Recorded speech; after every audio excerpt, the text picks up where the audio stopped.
when I ask dinner. We change our order a few times. It's always me first, though. Haha. No. Uh, Whoop, whoop. wah, wah. Anyway, You have um, seniority. I'm the one like hosting the channel. So, anyway, no, Lurch has when it comes to game has seniority. But anyway, welcome to Game Yeah. Time. This is your weekly podcast from your friends over here at Eclectic Endeavors that put on the Gaming Arts Media Entertainment Expo, the Picnic at the End of the Universe, Game Time at Holdfast Brewing Company, Game Time at the Creamery Arts Center, and other various activities throughout the years in promotion of anything and everything having to do with the nerdy and geeky hobbies that are out there today that a lot of people don't realize have a big educational side to them. I'm your first host, Doc, Gamer Seuss. We simulcast on my channel.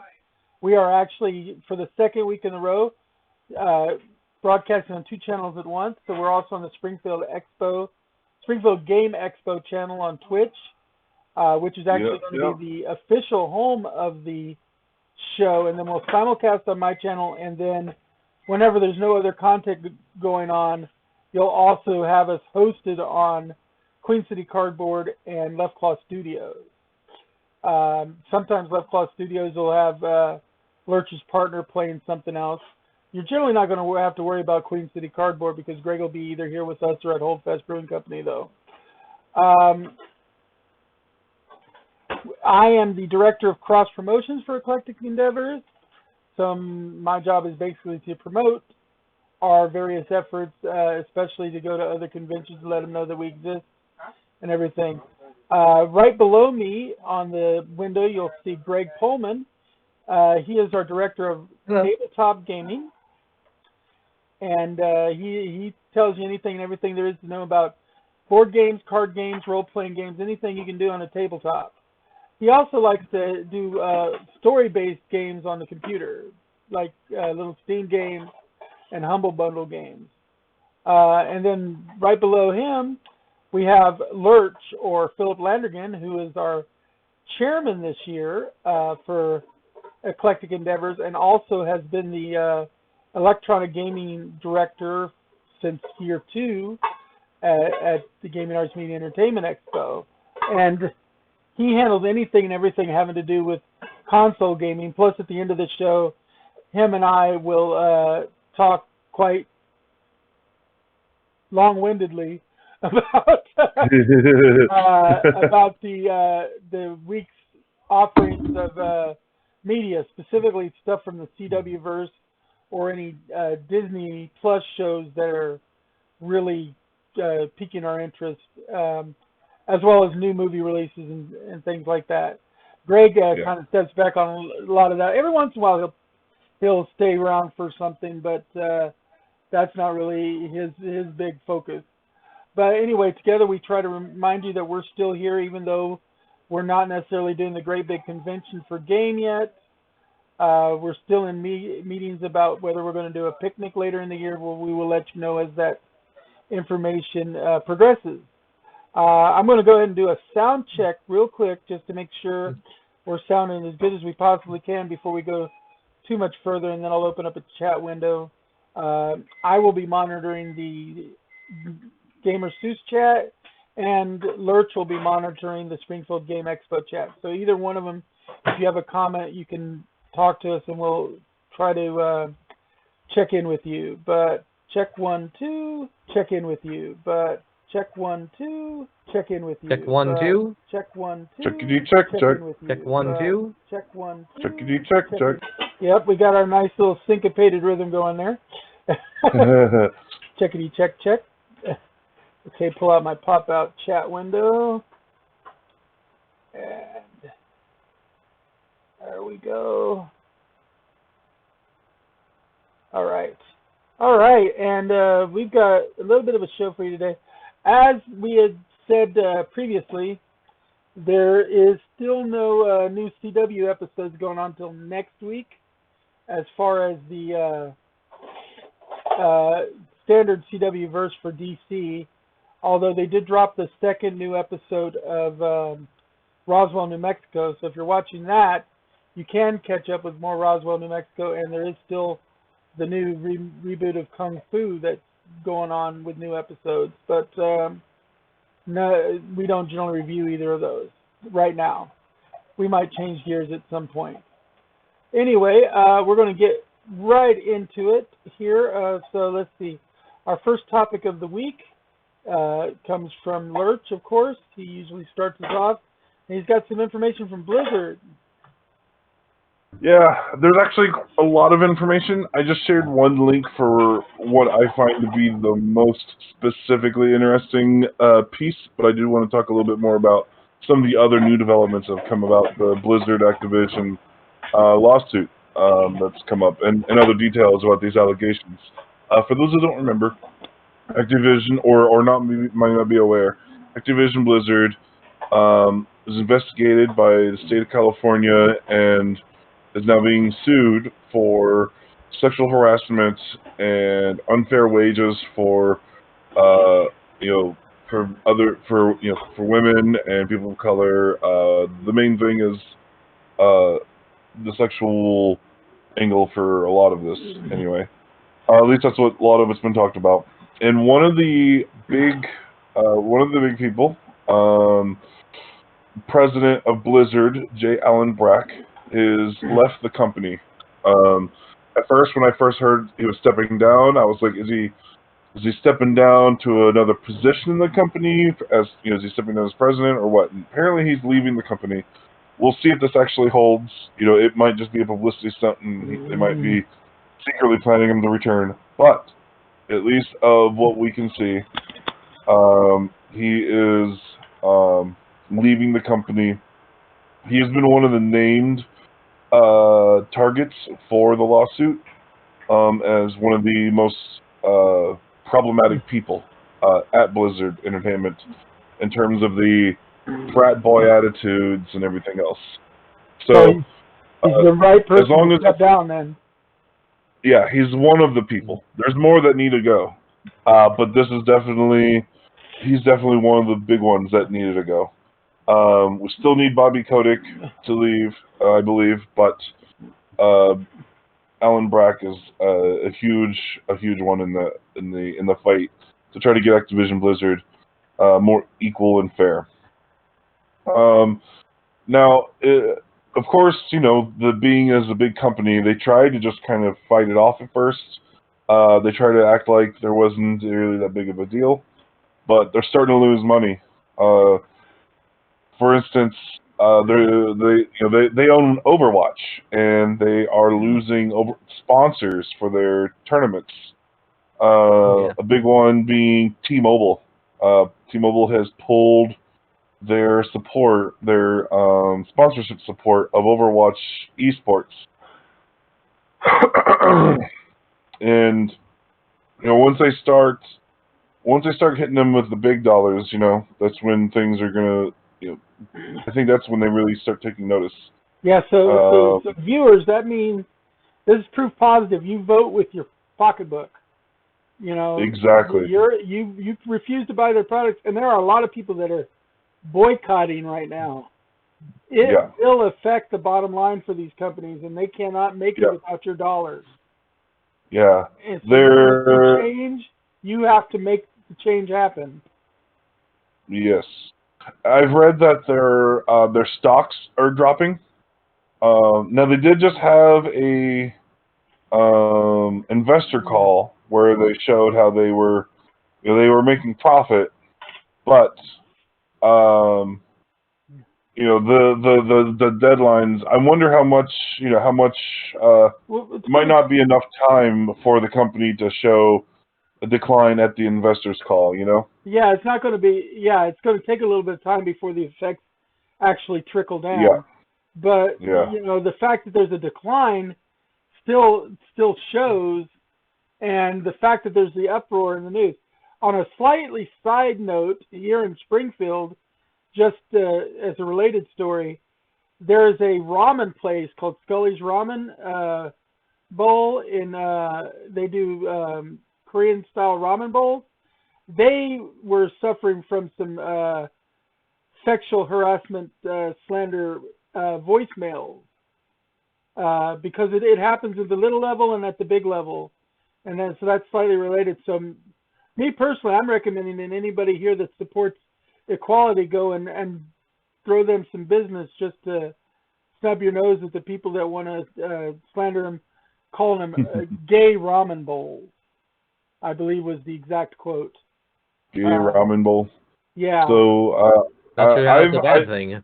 I've uninstalled my Call of Duty from my PlayStation. I think it's going to take hitting their pocketbooks, and for more than just a couple of weeks. This is something that's I need to take some time. So I encourage everyone who cares about equal rights and fair treatment of employees to refuse to buy anything by Blizzard or Activision this holiday season. Yeah. In 2021, until they make some significant changes. Because we need to tell them that that we're serious. The Activision Blizzard is even tried to in their efforts, in what they're trying to pretend are efforts, in my opinion, to try to appeal to the workers, because they've had thousands of workers walk out even, and are like trying to do some collective bargaining. They've made a few demands, and one of the demands was getting a third-party company to do an audit to determine, fair practices. Right. And so under the table. So Activision Blizzard came to them with a company that they want to use for the third-party auditing, but it was a firm that is specifically known for busting unions. Yeah. Which that's basically the exact opposite of who the workers are going to want. And so they're declining that company. They are not going to work with them. Yeah, that's the company that basically is going to work for the company, not for the workers. Yeah, and that's the thing, is you do have to boycott for enough time to actually make them really feel it. Like if you've got a paid World of Warcraft account, take a break. Don't play World of Warcraft or let your membership lapse for a little while. It's not like you can't restart it up later if they fix things. Yeah. If they lose a bunch of followers during the summer, when people tend to binge games a lot anyway, and it lasts through the holiday season, that'll be a huge hit. Well, especially like the streamers are getting ready to start doing their marathon streams for causes like Extra Life and stuff. And if you're looking on like Twitch and not finding anybody streaming World of Warcraft or StarCraft or any Blizzard Activision titles, that's going to have a big impact on their bottom line, because those are big events throughout the year. August is tabletop month, so it's not as big a deal right now because Blizzard Activision doesn't do a bunch of tabletop. But starting in September and going to November, when the Extra Life does their big game day and a couple of the other charities do their game day marathon streams, if you can't find a Blizzard streamer, can't find an Activision Blizzard streamer, it's going to be noticed. And that's going to make them stand up and realize that no matter how much the companies might give individually to those charities, they're not being represented by their player base, because the player base are serious about boycotting them until they make real change in the companies. Yeah. And to add even more fuel to this fire, a second lawsuit has been filed, a class action lawsuit this time, on behalf of the investors of Activision Blizzard, claiming that the executives of Blizzard lied to and provided misinformation to the investors about the values of their stocks, amid this, as part of this sexual harassment stuff. Mismanagement of funds causing stock devaluation. Yeah, that makes sense. Well, it's not just mismanaging stocks. It's lying. It's providing false information about the values of the stocks Well, to get them to reinvest despite these allegations.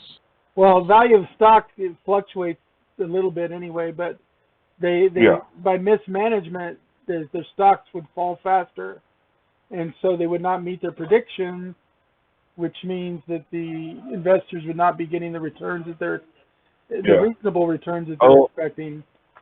I'll read here from what it says in this Kotaku article I've got it pulled up. The class action lawsuit filed. It says today. It was yesterday when it was published. In the U.S. District Court of Central California, on behalf of investors, alleges that Activision Blizzard's intentional failure to disclose its ongoing problems with sexual harassment and discrimination artificially inflated the company's stock value. In layman's terms, if investors had known the extent of Activision Blizzard's issues, they wouldn't have invested in its stock. So it's about them basically lying about the problems with the sexual harassment discrimination or indiscrimination case. Yeah, they were basically playing it off as not as bad as it was. And that's the thing, is we got to make sure that they feel how bad it is if we want to get them to change. And we're doing something right so far, because they're starting to take steps. This gentleman here, Brack, stepping down as a step forward. The class action suit is for the other issue. The class action suit is actually a step forward.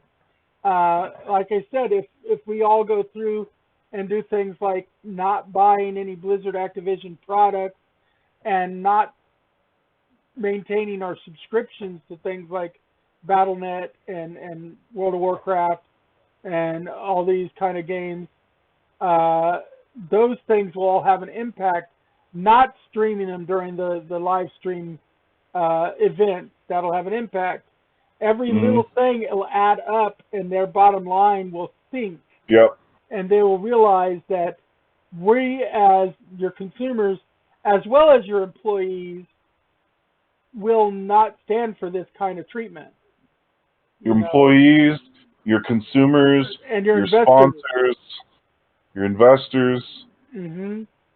Activision and Blizzard is being hit on all fronts, on all four of those fronts right now.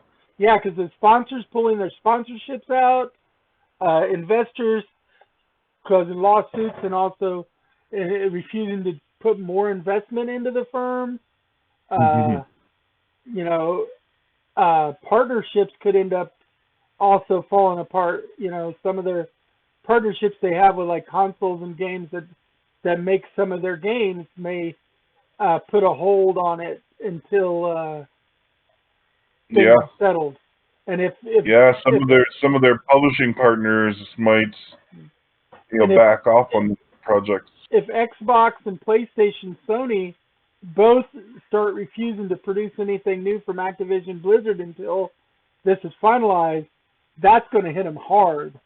Oh, that'll break them. That'll be a knife in the back, especially with the D&D or not the Diablo 2 remaster that we talked about a bit ago. Right. Yeah. If that Diablo 2 remaster, which so many people are looking forward to, falls into like cricket chirps because of the fact of this, they're going to feel it. Yeah. I mean, I'm looking forward Overwatch to 2. Like, I was really looking forward to Overwatch 2, and now I'm just like, and me and Greg were thinking, Diablo. Ooh. Yeah. I was totally gonna play that too. Like, it looks really good. I love Diablo 3, so trying the remaster of Diablo 2, I thought that looked promising, and I was up for giving it a try.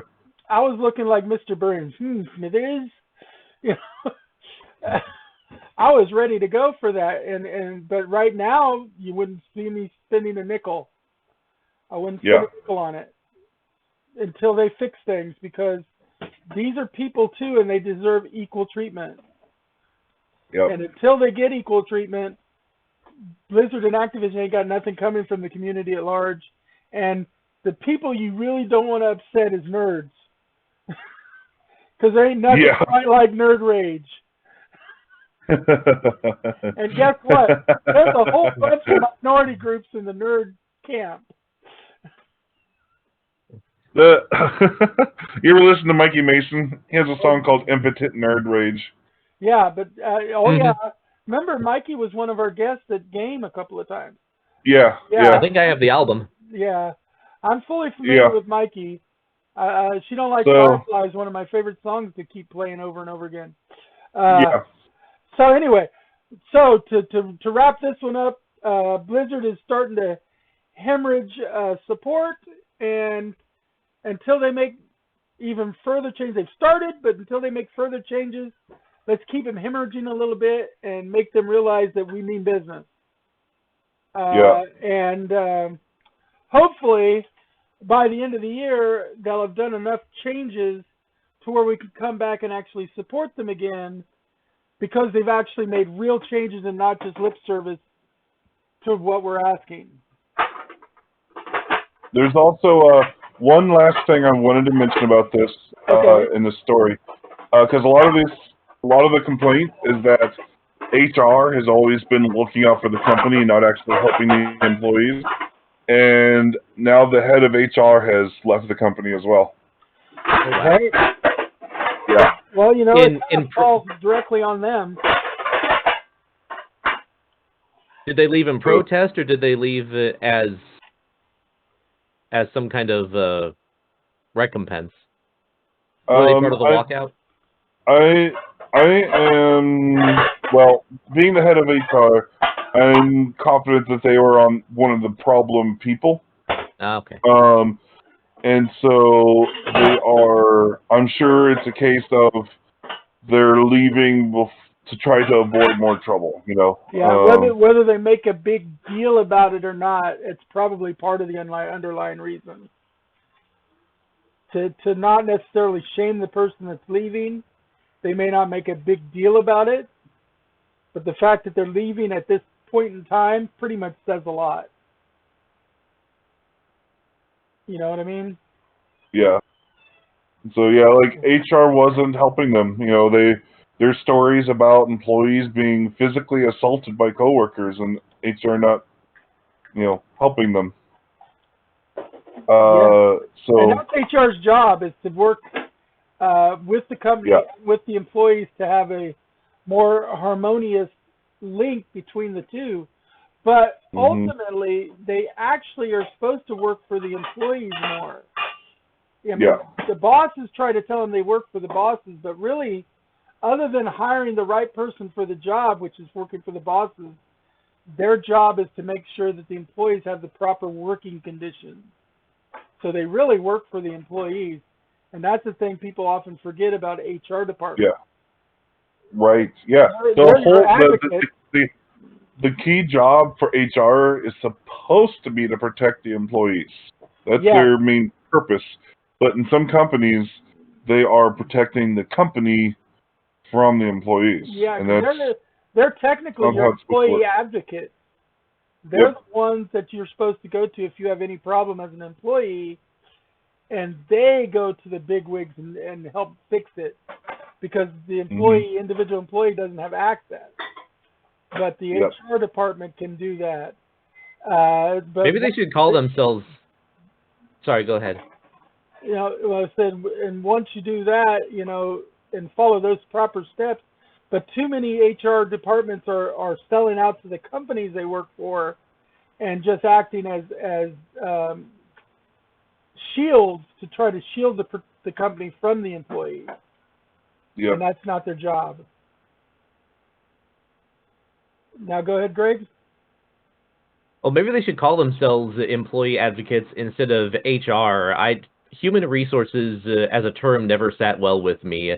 It sounds too corporate. It sounds like they're managing a resource that just happens to be the people in the company, which could be a good thing or a bad thing, but it does seem really impersonal. That could be a drive that we do, is start to change HR departments into employee advocates, or actually, you could still have the HR department, but the individual employees, you could call them employee advocates in that department. Yeah.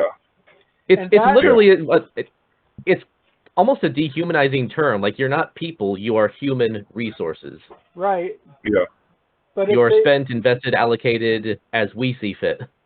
And if they take all the HR representatives and rename them that, it at least gives the impression that they're there for the employees, and employees will feel more like they can come to them and that they're supposed to be on their side, which could help. It could help change the whole mindset. So that's not a bad idea, Greg. I remember when the hashtag #MeToo movement started gaining steam. I was reading some articles, and one of the things I found was a list of what bullet points that women go down, like, in case something happens in your office, do these things, don't do these things. And one of the top things on the list was do not go to HR, because most companies will try to sweep this sort of thing under the table. And in I hope that's changing. That was a few years ago. I hope that's changing now, but it makes sense if the HR department is working for the company and not the people. That's like why a lot of better companies are actually using third-party HR firms too, because if a third-party firm is going to be a little bit more impartial. Hopefully. But that's a good idea. There's some companies that do that, and it actually helps. Like when I worked tech support, I got hired through a third-party firm. It meant you started out as a temp and then converted to a full-time employee after, a testing period. But it meant that all the HR was handled through this third party, and you really felt like you could go to them because you weren't intimidated by the company. So maybe that might be a better way to do it for people too, is specialized HR firms or employee advocate firms taking over the HR responsibilities in companies as best as they possibly can, and just still have the exclusive contracts with the NDAs and such, so that they don't have to worry about, they can still handle the training without giving away company secrets to anybody and everybody out there. Okay, let's go on to our next topic. I was going to say that it's a lot of stuff, and it's still obviously a very busy, actively developing topic, so I'll try to keep bringing this up as more develops. It's a storm front on the horizon is what it is. Mm-hmm. And it's boiling to a head a few times. Okay, next thing we got is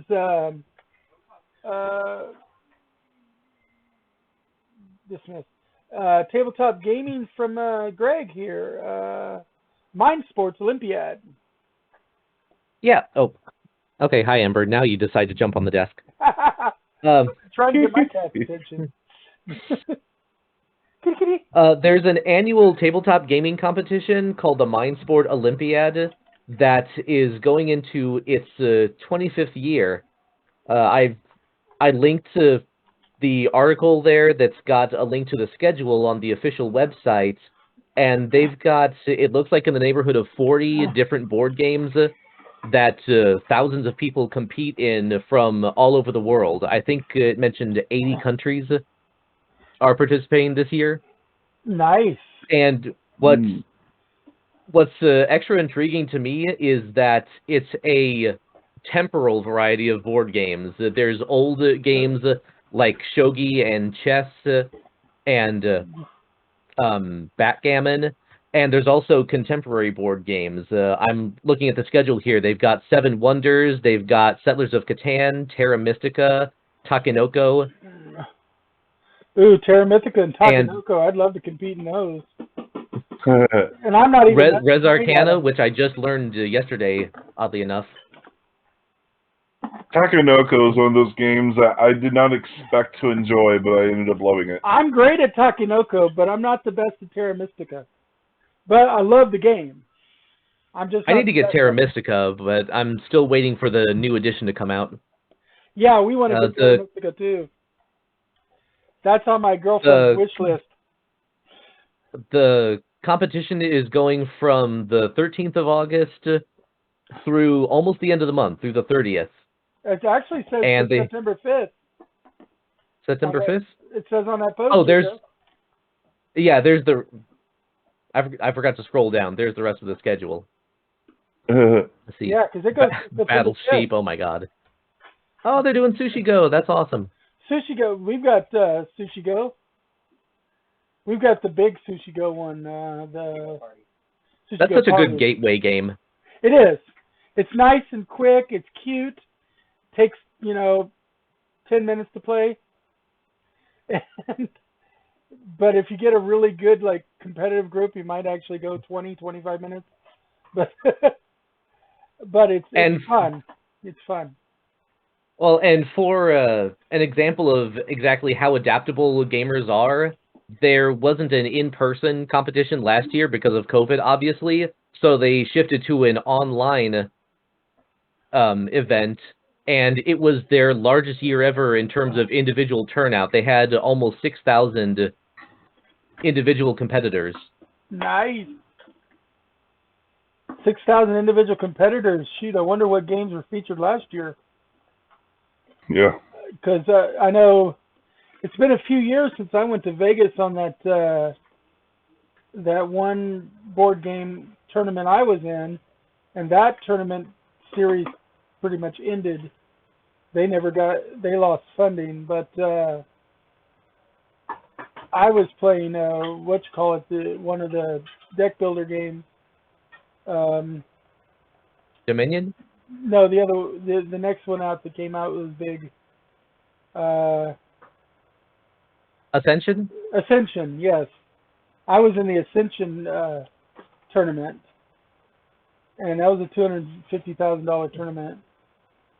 And they paid for my trip to Vegas and everything, but I was knocked out in the first 2 rounds. So I don't know what the prizes are for these competitions other than the prestige, but yeah. But they have something called the Pentamind World Championship. It uses this very complicated looking formula. The formula almost looks like a game in its own right, almost like a Mensa thing. But they somehow compile who the best 5 gamers are overall in different categories according to different structures. Yeah, that's kind of what the tournament I was in was trying to promote, this new tournament bracketing software. But I guess the software went under or whatever. But yeah, it's great to see board game competitions. I love them. They're a lot of fun. Depending on which game they choose, I can do quite well in them. And then there's some I probably wouldn't have a Ice Cube's chance in hell. But I certainly enjoy these games. Like Dominion is one of my favorites. Oh, I love Dominion. I'm certainly not going to ever be in a competitor's level at that game. I'm not going to be able to ever do any tournaments. I'm not going to be that good at it. I do enjoy deck builders. Deck builders like Dominion and Ascension, I'm really good at. Clank is probably one of my best games, and which is a dungeon crawling deck builder. I do those kind of games really well, but I also like games with lots of moving parts too. You said it was called Clank? Clank. Mm-hmm. Yeah. Clank. Clank. Because, okay, you'll love this, Lurch. As you go, there's certain plays that you can do that would make noise. Every time you make noise, you got to put one of your cubes into this reserve area on the board, and then periodically all the cubes get put into this bag. This bag where you can't see what's all inside, and then at different times in the game you shake up the bag and pull out the cubes, and anybody whose colored cube comes out takes damage as the dragon attacks them for making too much noise, which is why they call it Clank. Okay. And it's an awesome game. Greg can tell you, we played a few games of it. Is the dragon named Smog? No, but He could be. He could be, but he kind of Yeah. basically has a track around the board based on different things that are going on, and how many cubes he pulls out at different stages of the game. And there's things that can help you, bring back some of your cubes before. But once they make it in the bag, they're in the bag. So you can't mess with the ones in the bag, and the bag just gets more and more full. Now, the bag also starts with several cubes that are basically nobody cubes. So if you pull one of those cubes, nobody takes any damage. But you get it to where they start doing damage to a lot of different people throughout the game, so it gets harder and harder. And the job is to go and get a certain amount of artifacts and get back up to the top and get to the end. And then once that first person gets to the end, it's like starts the timer, and everybody has to rush to try to get out of the dungeon before the dragon attacks. And it's just an amazing game. I love it. It's one of my favorites. Cool. I'm going to try it. We're going to try it sometime. Like I said, me and Greg, I know this is one of the ones I've played with Greg specifically on more than one occasion. And I've got my own copy, so name a time, name a place, we can make it happen. And I've got my copy too, so either way, we've got our copies, so we can make this happen, In fact, if we do end up doing the picnic, I might bring Clank to the picnic. There you go. That's a good one to bring to the picnic for sharing. It's a great game to share. It plays only a maximum of 4 people, and you really want 3 or 4. 2 is not as much fun. But it's still a great game. Cool. Anyway, anything that promotes different kind of board games and stuff, because I think, and I've said this before, and I know Greg has said it too, the family game night, the family board game night and things is something that needs to come back.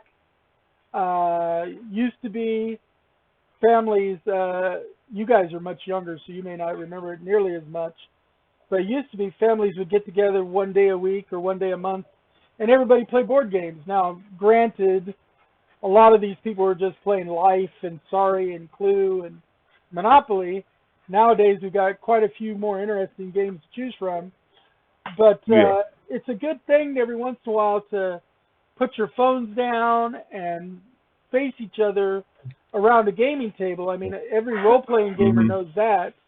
We would much prefer playing our D&D games live and in person because you get. But those classic board games still loom large. When I bring my collection with me to Holdfast Brewing, half the time when somebody picks a game out of my pile, they pick Sorry. And that's the thing. At least the non-gamers among us, they recognize those titles. Monopoly. I think they've changed the rules to Sorry recently, because I have a copy of Sorry that I think you only get like 3 pieces each, and it's easier to get out, I think, somehow. I don't remember any of the cards changing, but I did realize that when I opened the box, there were only 3 of each pawn color. Yeah. And I was like, I could just... It used to be 4 or 5. It used to be 4. It was 4. I played that game a lot.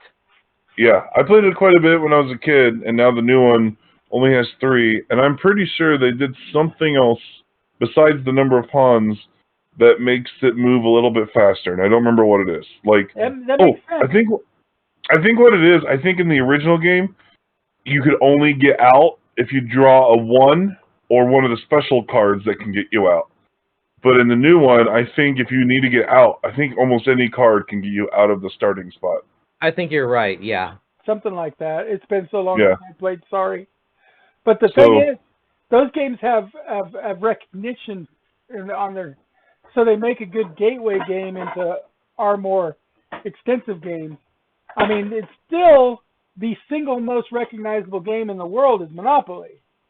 And that's considered a family friends game. It's not considered a gamer game, even though there are some really serious diehard Monopoly players like myself that would beg to differ. We could turn that into a totally tournament game. But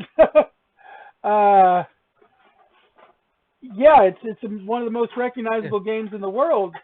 Then there's a lot of people that play Life and Sorry and Clue and Backgammon and Chess and Checkers, Connect Four. Heck, now that I'm thinking about it, Sorry was probably one of the first. It's not an intensely strategic game, but there's strategic elements because I remember figuring out if I could get a pawn just outside the start zone and then wait until I drew, I think it was a 4, the one that lets you move backwards, then I could skip going around the whole board and then just go right for the home zone. Right. Yep. And that was probably one of the first experiences of, oh, wait, I can game this system and make it go a lot faster in my favor. Yep, absolutely. That's like the game Sorry and the game Trouble are two pretty similar games. They look similar on paper, but when you consider your range of strategy options based on your cards, the Sorry is definitely more. Trouble came out more as to a Pop-O-Matic game. Which Yeah. had its own little quirk. A lot of people like the fact Pop-O-Matic die. Yeah. The popping that was fun, but also the fact that the Sorry dice, quote unquote, is a deck of cards mitigates the randomness somewhat. It's still there, but it doesn't feel as random. It feels like you've got more player. You know the word I'm thinking of, but agency. A little more variety. It helps that you have. It helps. Yeah, you get a little more creative. Also, the fact that you had those sliding spots. If you land in a certain kind of spot, you can slide. Yeah. So that gets you good. that gets you to do a lot more of like space counting and trying to figure out where you should try to land, or which piece to move, based on your card draw. You know, where on Trouble, it was just you click the thing and a piece moves forward. The only strategy is if you're gonna like bump someone off the board. Right. That was, I think, the only element of strategy to it at all. But anyway, yeah, so anything that encourages these kind of games is great. So the Mind Sport Olympiad, that's something that people should really be checking out. I know that one of the earliest games that my girlfriend played as a kid, other than Milliborns, was Settlers of Catan. I didn't play that too long to know. Well, okay, but it's still one of the earliest games you played. Because you said that was one of the ones that was your big gamer game one. But Settlers of Catan is one that got hers really started in gamer type games. And, that's a great game to get started in. In fact, I'm looking at a Settlers of Catan alternate map layout right now because we have a poster in our dining room that's been in here practically since we moved here. And it's the New York configuration for Settlers of Catan.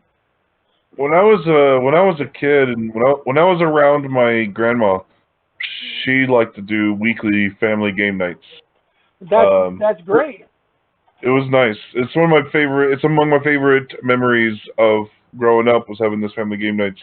And my grandma was really big into the game Yahtzee. And so we played lots of Yahtzee growing up. We played a lot of card games too. We played poker and speed and something that sucks is my grandma passed away close to a decade ago now. Not quite, but close to a decade ago now.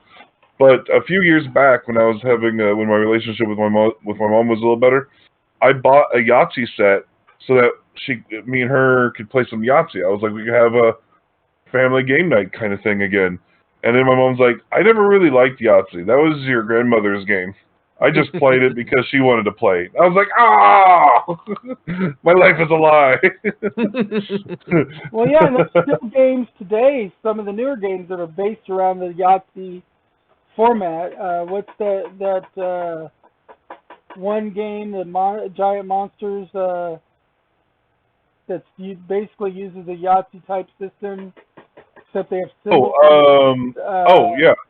King of Tokyo? King of Tokyo and King of Halloween, yes. Yep. Those are both, they're both the same game, really. But, yeah, they're based around a Yahtzee formula. Mm-hmm. And so it's totally like playing Yahtzee, but with a nerdier bent to it. Yeah. I love King of Tokyo. Elder Sign kind of is, too, albeit with proprietary dice symbols. Yes. Yes. Yeah. I enjoy that one quite a I bit love too. games like that. Except Elder Signs takes a heck of a lot longer to play. Yeah. But not as long as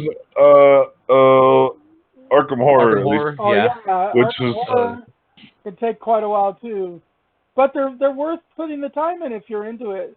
So yeah. we're basically what we're saying is let's get these games back on the kitchen dining room tables and between families. Let's get people playing them again because it's worth it. I didn't have extended family; it was just me, my mom, and my two brothers growing up. But we had family games every week. Yeah. We definitely did it, and it was a big part of it. And we played a lot of Trivial Pursuit, and we played a lot of Monopoly, and a lot of was it Hearts and Spades and Gin Rummy and all those kind of things. So it was well worth it to play these games and come together and see each other face to face. Of course, this is pre-cell phone. Now everybody would still probably have a cell phone next to them and be half engrossed in their cell phone, but I'd hope we could get them to put them down for a minute and play. Yeah. Unless you play the board games on your cell phone. Right. Yeah. But if you're sitting there playing around a table together with people, it's actually better to focus on the people you're playing with. I bought a game not too long ago on my VR that it's a multiplayer game with one person in VR and everyone else on their phones. Yeah, so it's like a 1 versus 4 game. And I'm trying to remember what it was. I think the players using their phones are squirrels, and the person with the headphone or with the VR set is like trying to take out all the squirrels while the squirrels are like stealing nuts out of his tree or something like that. I haven't gotten a chance to play it because I bought it right around the time the pandemic started, so I haven't had a good chance to have people over and play it with a group of people, Right. But I remember when I was watching the demo stuff and everything, I was like, "This looks like it could be fun with a group of people." Have a game night where people come over and people take turns being the VR person, and everyone else uses. And now the part on your phone is a free download. The only part you have to purchase is what's on the VR headset. Is it Akron, Attack of the Squirrels? That sounds right. Okay. Yeah, I found a YouTube trailer for it. It looks fun. Okay. Yeah. Well, let's go ahead and move on. Yeah. Next on our list. Oh, Micro Dungeon. If you're a Kickstarter fan, I back like one Kickstarter a year myself, and I know we brought some other Kickstarters that run our show. This one was funded within 6 hours. It's called Micro Dungeon, and it's a set of mini dungeons, short selection of small dungeons for new or experienced players of 5th edition Dungeons & Dragons, but they play in just a few hours, and they have an old school feel to them. So that's the thing, is that's their big appeal, is they've got that real old school Gary Gygax kind of feel. They're little, like the maps fit on one card kind of thing, and it was backed within 6 hours of being posted up. But they only had like a $50 goal. So, obviously their Kickstarter in this case wasn't really to fund the game as much as to get the game name out there. Because, I mean, a $50 goal, come on, that's not a funding goal. That's let's get the word out. Let's get the word out. Yeah, that's a promotional effort. But it did. Yeah. And you can back it, because of it. The minimum pledge back is like $1. You can do it like a $20 or more pledge, but the minimum pledge is like $1 that people could pledge on there, which is why at the top of it is Micro Dungeon for $1 USD. And it's just a little tiny program. It's an example of people using Kickstarter not exactly to fund their project, but to get the word out there. And it's fulfilled by Drive-Thru RPG, so you would print out and print the, download and print the cards. It's really, really easy, and it's probably ready to come out. Let's see, when did they say that they would make things available? That's no reward. When's the fulfillment? September 2021. Yeah, so there's no time waited before the fulfillment to come through. They're pretty much done and everything. They were just wanting to do a push to get their name out right before they release. And I don't think they're even doing it necessarily to even make a profit so much as to get their product out there. Because they're not making a ton of money on something like this. I wonder if there's a record for fastest fulfillment of a Kickstarter project, and if this one's going to break it. Yeah, right? I thought it was neat. I mean, the cards... First donation. The cards look okay. I mean, from what you can see here, it's nice little layout cards and stuff. Obviously, you want a color printer to print them out for the best effect. But, they didn't put a ton of work into the actual complexity of the game because they wanted it for newbies to be able to play. The set includes 5 dungeons, it looks like. Chapel of the Rift God, Night Crystal Keep, the Underground Garden, Heads of the Hydra, and the Molten Sanctuary. But you got a little tiny 5 or 6 room dungeon. It's standard square map dungeoning, so you don't have to do any funky room shapes really. Everything's kind of labeled out and everything. I mean, it would depend on what the final product looked like, but I could say with certainty that this one might be worth throwing $1 or $2 at, just to. I mean, not necessarily back the Kickstarter for it. They obviously made a heck of a lot more than their Kickstarter goal. Yeah. Wait till it comes out on Drive-Thru RPG and throw whatever the cost of the game is, $1 or $2, and get it. If they sell them individually by the card, or if they sell the whole set as a full PDF. Either one might be worth just throwing $5 or $10 or $20 at, and just be complete. Just get the whole set. If you like it, maybe you'll be inspired to make something similar yourself. Yeah. It is cool. But I thought it was a nice quick little idea and a different use for Kickstarter. That's the main reason I pulled it up. Yeah. It's because you don't see Kickstarter for $50 that often. No. It's like, wait a minute, we're kickstarting a $50 fund? Yeah, that's going to have no problem passing. Are they going to be able to fund their project? Yeah, because their project's already freaking done. Yeah. When it really comes down to it. Funded in 6 hours. I'm surprised it took that long. Probably just took that long to get the word out. Yeah. All right, we're going to skip past this one real quick. This is a real quick one. I didn't have a whole bunch ready for this week for obvious reasons. It's just kind of a slowish week for things. But next thing up is how to add M2 SSDs to the PS5 console. Yeah. Oh my God, my camera. What is your problem, camera? Oh, sorry. Camera fall off?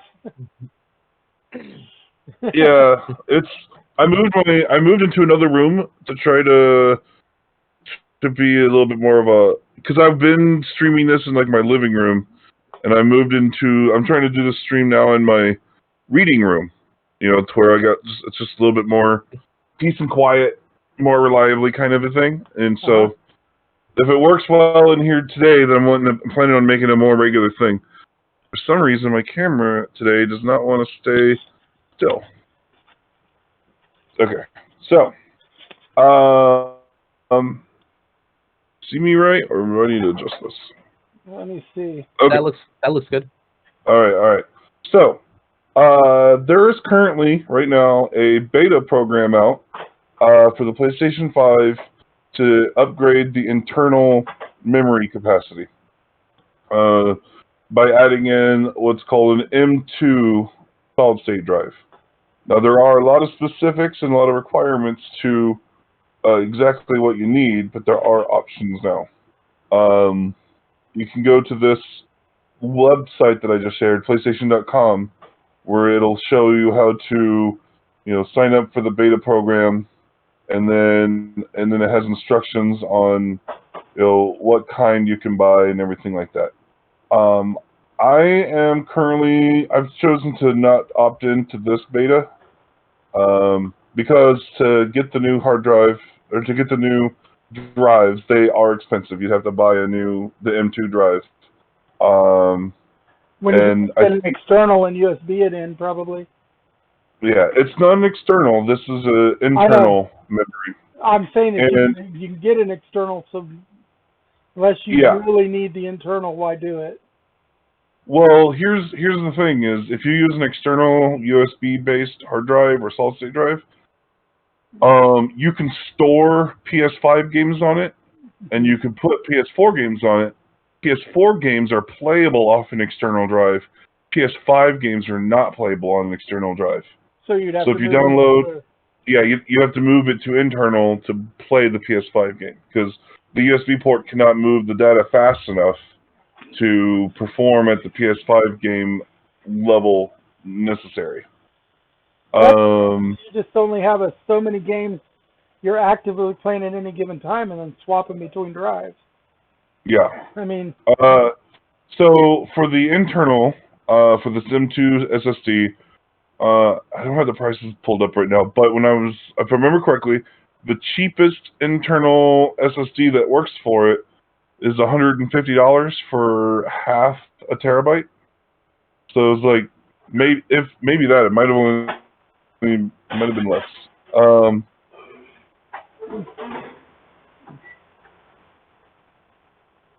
So it's for $1,000. So wait, what? Yeah. You can get a 4 terabyte drive to put into it for $1,000. It's a little bit on the high end. I thought you said $4,000. Oh yeah, no. No, 4 terabytes for $1,000. Which is still Yeah. But if you're one of those people that keeps a lot of digital copies of games, maybe you need that drive space. I do definitely intend on upgrading my internal storage before long, but right now, when it comes to game hardware, my next priority is getting an Xbox Series X. Then after I have that, then I can look and the necessary accessories to go with that. And then after I have that, then I'll be ready to upgrade my PS5 internal storage. Till then, I'm gonna have to just live with either moving it around on an external, or what I've been doing it, deleting it and downloading what I need off of the web or off the store, which for me hasn't been too bad since I have a gigabit fiber internet with unlimited caps. So I can download an 80 gigabyte game in like 15 minutes. Yeah. So it's not like it used to be, where it took me 12 hours to download a game. I can do it in 20 minutes or so, till maybe for a really big one that's 100 gigs, I might take half an hour. So It's still a little bit of a nuisance, but it's not disastrous like it used to be. Right. But I wanted to help spread the word that right now that you can go to this website, sign up for their beta program, and purchase a compatible internal storage for the PS5 to upgrade your storage. I don't know how many people are going to do it, but I wanted people to be able to be aware that there is now information and they're doing a beta program for it. Yeah, and my next console, if I even get another console before I die, is probably going to be just a PS5 period or a Switch. Yeah. And I haven't even decided if I'm even going to bother. Because I almost never use them for anything but streaming movies anyway. Oh yeah. Yeah, I almost never play actual games on my PS4 or anything right now. My Wii U isn't even hooked up. So, and the kid's limited on what he's allowed to do. Yeah. I use mine quite a bit. I haven't played a video game in almost a week, and that's because I've been busy with writing. I've been working on some screenwriting, but I Getting the typically do play shakes? quite a bit. Huh? You getting the shakes? Getting the shakes. The DP? Fingers doing those twitches, trigger twitches. He wakes up. Hey, BBC, see up and down. Whoa, whoa. Yeah. You I dream used to be really mad about popping my thumb like this all the time as a kid, and like my thumb can pop out of place a little bit. And my brother used to claim that made me better at games, but it's not at all helpful in games. Like I said, you dream in Konami code. Yep. Anyway, okay, so that's an interesting short one too. That's okay. Short ones work. Next up is a canceled contest that Greg was going to talk about. Yeah, D&D Beyond apparently organized a contest for creating custom frame art assets. You can see some examples that I'm guessing their staff came up with as examples for what they were looking for. The terms of the contest were controversial enough that would-be participants rallied and said, "No, we're not doing this. This is terrible for us." The terms of the contract apparently were that anybody who enters, their art doesn't become proprietary. WotC doesn't own it. The creator can still use it on their own terms, but WotC would be allowed to use any submission that they received, regardless of whether it won a prize. And even the prizes for the contest were not cash or a contract or anything like that. It was just access to some D&D Beyond digital material. Now, it's not unusual to give them full rights if you entered into the contest, but artists and stuff are getting to be more and more particular about that stuff because they found that in previous years, when they'd sign up for these kind of things, they would end up losing quite a bit of possible royalty. So it's starting to change, because it used to be the paradigm that as soon as you entered something into a contest with a company, the company had rights to use it, not exclusive rights necessarily, but if they chose you as a winner, they could even get exclusive rights. Mm-hmm. But just the fact that you entered in the contest was tacit agreement that they had free rights to use it without paying you any commissions. And, which seems absurd to me, but I guess it depends on the terms of the contest that you enter. But like even years back when Keith Baker entered that campaign setting contest and created Eberron, was that a similar deal? Did WotC technically own all the submissions that were created, or I thought it was just Eberron? I think in that case they signed a contract with the winner, and they had first rights for any runners-up but if they turned them down, then they were free to publish them themselves or go through anybody else they wanted to. But had first rights. But in this case, it wasn't just the winners; it was everybody involved had their assets claimed. When it comes to art submissions, it's kind of always been the case, because I've entered a lot of art contests. And just the fact of entering it in the contest is giving them the right to use your artwork. Now, a lot of times it was like for a limited period of time. Like they get 2 years rights to use the artwork in a for promotional purposes only, for instance. But after that, if they wanted to continue to use your artwork, they'd have to pay you. Well, and I don't even agree with that, and I'm glad the artists put up a fight, because having your work, even if it is just a picture frame, having your work used without any compensation, that's absurd. And it's almost as absurd that the prize for winning the competition isn't even any compensation for the work itself. Yeah, It might be a comparable amount of D&D Beyond material in terms of its retail cost, but that's still not much. Yeah.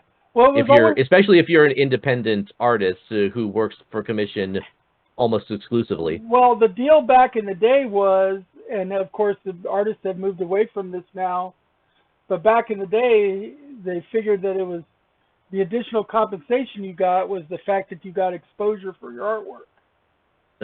Working for exposure. Working for exposure. Of course, now exposure's so good at paying the bills. Yeah, but now most professional and semi-pro and amateur artists realize that working for exposure just don't pay the bills. And it's no longer worth it. If you want to work for exposure, donate a piece to a nonprofit organization. You know, don't go just giving all your work away for nothing. And so the paradigm has shifted. But back then, the paradigm was the cost of admission into the contest was giving them that specific set of rights for that specific amount of time just for submitting. And then if you won, then they had the exclusive right. And also, if you didn't win, they had first option on the rights before you went to somebody else. And that was just how that's just how it was back then. But it's changing because artists are standing up for themselves now and saying, "Hey, look, this is my bread and butter thing. Yes, I'm entering your contest to get some exposure and stuff, but you know what? If I don't win, if I'm not getting a contract, if I'm not getting compensation, then I want the ability to still have my artwork and be able to license it out to other people and to charge you for using my shit." Yeah, I've learned to be wary of any of a lot of things, like contests. Like as a writer, I'm wary of contests. As a writing contest, because you got to like check and make sure that that entering the contest doesn't give the ownership of that story or take away your publishing rights for a period of time. Yeah. Like for instance, this isn't contest, but if you publish through like Amazon as a Kindle Unlimited publisher, you're not allowed to publish through another publisher for a period of time. Even though you're self-publishing the work through Amazon Kindle Unlimited, part of your contract is that you are agreeing not to publish it anywhere else for X amount of time. That includes no print on demand book, nothing. Everything has to go through Amazon. It's like a non-compete clause, except even if we don't hire you, you still can't compete with us. Right. Yeah. Your book can stay on our shop and not make a cent, and you can't go somewhere else. You still have to wait out the time period. But on the off chance it does make a cent, we're getting that cent. We get our cut. Yeah. Yeah. And our cut comes off the top. That's the thing. And so, as any kind of creator, whether you're an author or a artist or a poet or a dance choreographer or anything like that, you got to watch contests and free publishing offers to make sure that the fine print doesn't take away your rights to make money off of your product. There's a bunch of like contests to design a new board game. Be careful that board game design contest doesn't say they get exclusive right to your content for X amount of time before you can publish it yourself. Because some of them do. There was a program like a decade ago that was free for independent game developers to use to make their own video games. But if you used it, the ownership of the game would belong to the company that made the software. Right? Wow. Yeah. You know, so you got to be real cautious as a creator out there, because the legal ramifications in these contracts are 100% weighted towards the companies that are doing the publishing, because it's their lawyers writing the contracts, not your lawyers. So you should always, if you've got the chance, have a contract lawyer who does like a free consultation or something on your side, look over any potential contract just to make sure they can explain any legalese in that contract that might be giving up your rights or granting the other company rights that they shouldn't just get on the face of it. And this is big and small companies both that do this. Yeah. You know. Well, if there's a silver lining to this case, this article was posted on Saturday, which was the end of July. So this contest was only going for 3 days before D&D Beyond responded to pressure to the complaints and canceled the contest. So at least they're listening. And in D&D's favor, it was the paradigm before. It's just that we are now changing that paradigm. So they weren't necessarily doing anything wrong or under the radar. They were doing what everybody had been doing, and they may not have had any intention of taking advantage of it. It might have been just a standard boilerplate contract, but the artists, to their credit, are paying attention now and reading the fine print and not just entering contests. Because that's the other thing. People often enter contests and they never read the fine print in the first place. And you should always read your contractual. Anything that has to do with something that you could potentially make money from or be charged for, read every word of your contract. Yeah, and contract lawyers exist for a reason, and corporations hire those people for a reason. I have no reason to believe that WotC would not leverage that contract to their full advantage. Like you said, it's weighted completely in their favor. Why wouldn't they use that power? Well, yeah, but like I said, they could have been using a standard boilerplate and not even have used a contract lawyer, just used a standard template and just inserted the specifics of their contest, in which case they may not have intended to use a whole bunch of it. But if they saw advantage, they would have been reminded by their lawyers before they signed anything to say, hey, look, you have these kind of options. You want to take advantage of them before we just cut everybody loose? And they're going to listen to their lawyers anyway, because they're in a business. And one of the things that was the problem with businesses like when TSR was in its original iteration was they didn't necessarily pay attention to the business side of things, and they went under. And it's terrible that businesses have to do things from a business standpoint, but they are in the business to make money. And so now they're starting to listen to their lawyers like crazy. And that's why it's great when contract lawyers offer free initial consultations, because that's the guy you want to go over your contract real quick, because then the way they make their money is if they find anything in the contract, they'll offer to represent you for a fee. But the initial consultation is free just to bring you in, just like anything else. You know, the first taste is free, everything else has a fee. That's how it works. You get your first taste. They're just like drug dealers. You get your first taste for nothing. Oh. Then everything else costs. I don't care who it is. If it's a breakfast cereal or cocaine, they're all going to try to get you with that free sample just to bring you in.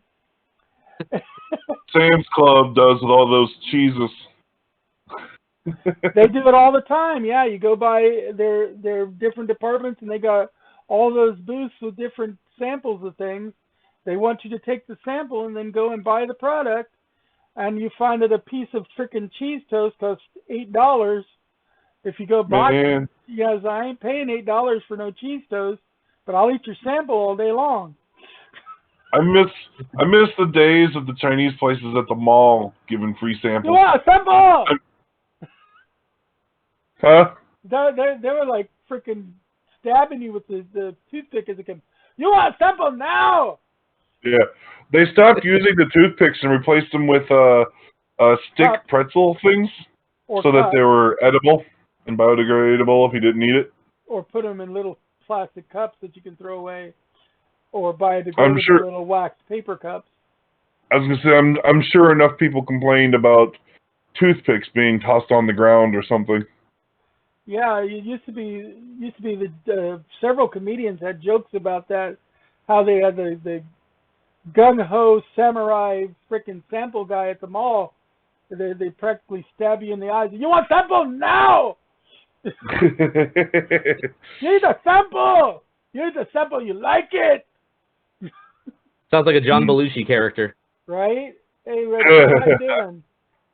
Well, we're just doing our standard weekly show, Red Chili, where we talk about everything in the nerdosphere. But welcome. Red Chili just came into my channel. So anyway, we were talking about this D&D design contest that actually got canceled by D&D Beyond because the artists who could have been participating basically made an uproar about the rights involved, that they pulled it. And that's just artists representing their own rights and actually paying attention to their own bottom line, which is a good thing. So I'm not going to downtrod them for that at all. Let's move on, though. Where we at? Yeah, it's already after 9 o'clock, so let's move on. Next thing on our list is, my book recommendation for this week is a series called Super Powered, Powered Eds. I love it how they say that. I don't know how you're supposed to pronounce that, but Super Powered? Powered Eds. I think it's Powards. Yeah, I don't know, but there's like 4 books in the series. I read them a little while back. What happens is in this world, there's people with superpowers, and then there's regular people, but then there's also a subgroup of people who are powered. They're not considered superpowered because they don't have control over their abilities. And so far, they've not found a way to turn a powered person into a superpowered person or a regular human. But in this series, they kind of are experimenting with that actually happening, and one of the main characters is involved with that. And he goes through a secret part of a college. He's going to a school where a secret part of the people going to school actually attend classes as superheroes. It's the Landers school, and so they kind of intermingle their regular math and science classes with high-speed aerial combat classes and stuff like that. So it's another alternative kind of a blend between 90210 and Sky High. Or Saved by the Bell and Sky High, because you've got the normal teen angsty stuff going on in school, but then you also have them sneaking away like Mighty Meds or whatever to go fight crime and study their superpowers. And then you've got the misfits that are the underrated nerds of the class that have powers, but they have no real control over them. So they're treated as like third-class citizens. And it's a nice little series of books. There's 4 of them. They're all available on Kindle Unlimited, so you can read them for free if you've got a Kindle Unlimited account. Drew Hayes is the author, and the author, among other things, he has a person that works with him on these books, Kyle McCarley, who's actually a professional voice actor too. So this is another way that like voice actors and stuff sometimes make their money when they're not voicing things. Of course, we've talked about voice actors in game a lot. In fact, they've been some special guests and stuff at our convention because voice acting is definitely one of the subsets of careers that several people in our community want to go into. Me personally, I'd love to be a voice actor. Yeah. You know, It'd be fun. Yeah, it would be. It'd be a lot of fun. I got to do some voice acting for an indie game that Left Claw Studios published. Yeah, and I'm working on possibly on my show, like some YouTubers have been doing, just playing around with some of my voices when I log in, you know, just to play around and play them back so I can hear myself, because you never sound the same to yourself when you're actually making the voice as later on. So it's a good idea to record yourself and read and listen to it again so you can make adjustments and perfect your voices, because you might think you've got the world's perfect imitation of like Scooby-Doo, and you don't sound nothing like him in everybody else's ears. You know. Uh-oh. Yeah, you know, like, you know, I like to do like Stitch, for instance. It's, oh, Hannah, family, nobody gets left behind. Oh, I got them. But it's like Red Chili just said in the channel, voice acting would be a cool job, and it's interesting to see that this super-powered series is one of the people working on the series is a voice actor. You know, because a lot of times voice actors can't necessarily make all their bills just doing voice acting. Sometimes they can if they're good enough to get a good gig. You know, like Travis Willingham and Laura Bailey and Matt Mercer don't necessarily have to take a lot of other gigs because they're in high demand as voice actors. Yeah. But besides his D&D show. Yeah, and then they turn around and they play on. They have their whole show, their whole channel, the Critical Role channel, and do all the merch and stuff too. But they technically they're in high enough demand that, strictly speaking, they can make their rent and everything just doing voice acting. But that's because Laura Bailey got her start in Dragon Ball Z. That's a great gig to start out with. And she brought Travis Willingham on board at Dragon Ball Z. And then later, of course, they got married. So now you got 2 Dragon Ball Z voice actors' incomes supporting their family. They're doing pretty good. Yeah. Because it's Dragon Ball Z. It's one of the biggest animes in the U.S. Now, I'm curious if they get royalties of any kind, or was it just a one-time pay-up whenever they did the recordings? That's something that would be interesting to ask individual voice actors when we get them as guests, because it's different. Some of them negotiate for royalties in their contracts and some don't. And there's controversy sometimes on which is better to do. And part of it is you have to just determine when you're first signing a contract how good you think the product is going to end up being. Whether it's going to make more sense to get a couple more points now, or it make more sense to get royalties and just take a smaller fee right off the bat. And people do different things in that regard. Oh, I got to sneeze. I was going to say, I generally would think if you can possibly afford it, it's better to guarantee or to get yourself at least a little bit of a royalty percentage for any work you do, just in case it launches off. It's always worth it to do the roll of the dice, I think, and gamble on at least a couple of points. You know, you want a fee to start just so that you get paid for the initial work, but take a little bit lower fee if they offer you a stock option or royalty, because it can be amazing how much money you could make on that little bit of royalty. Like I know the writer. I know the writer for the books for the Witcher series. Mm-hmm.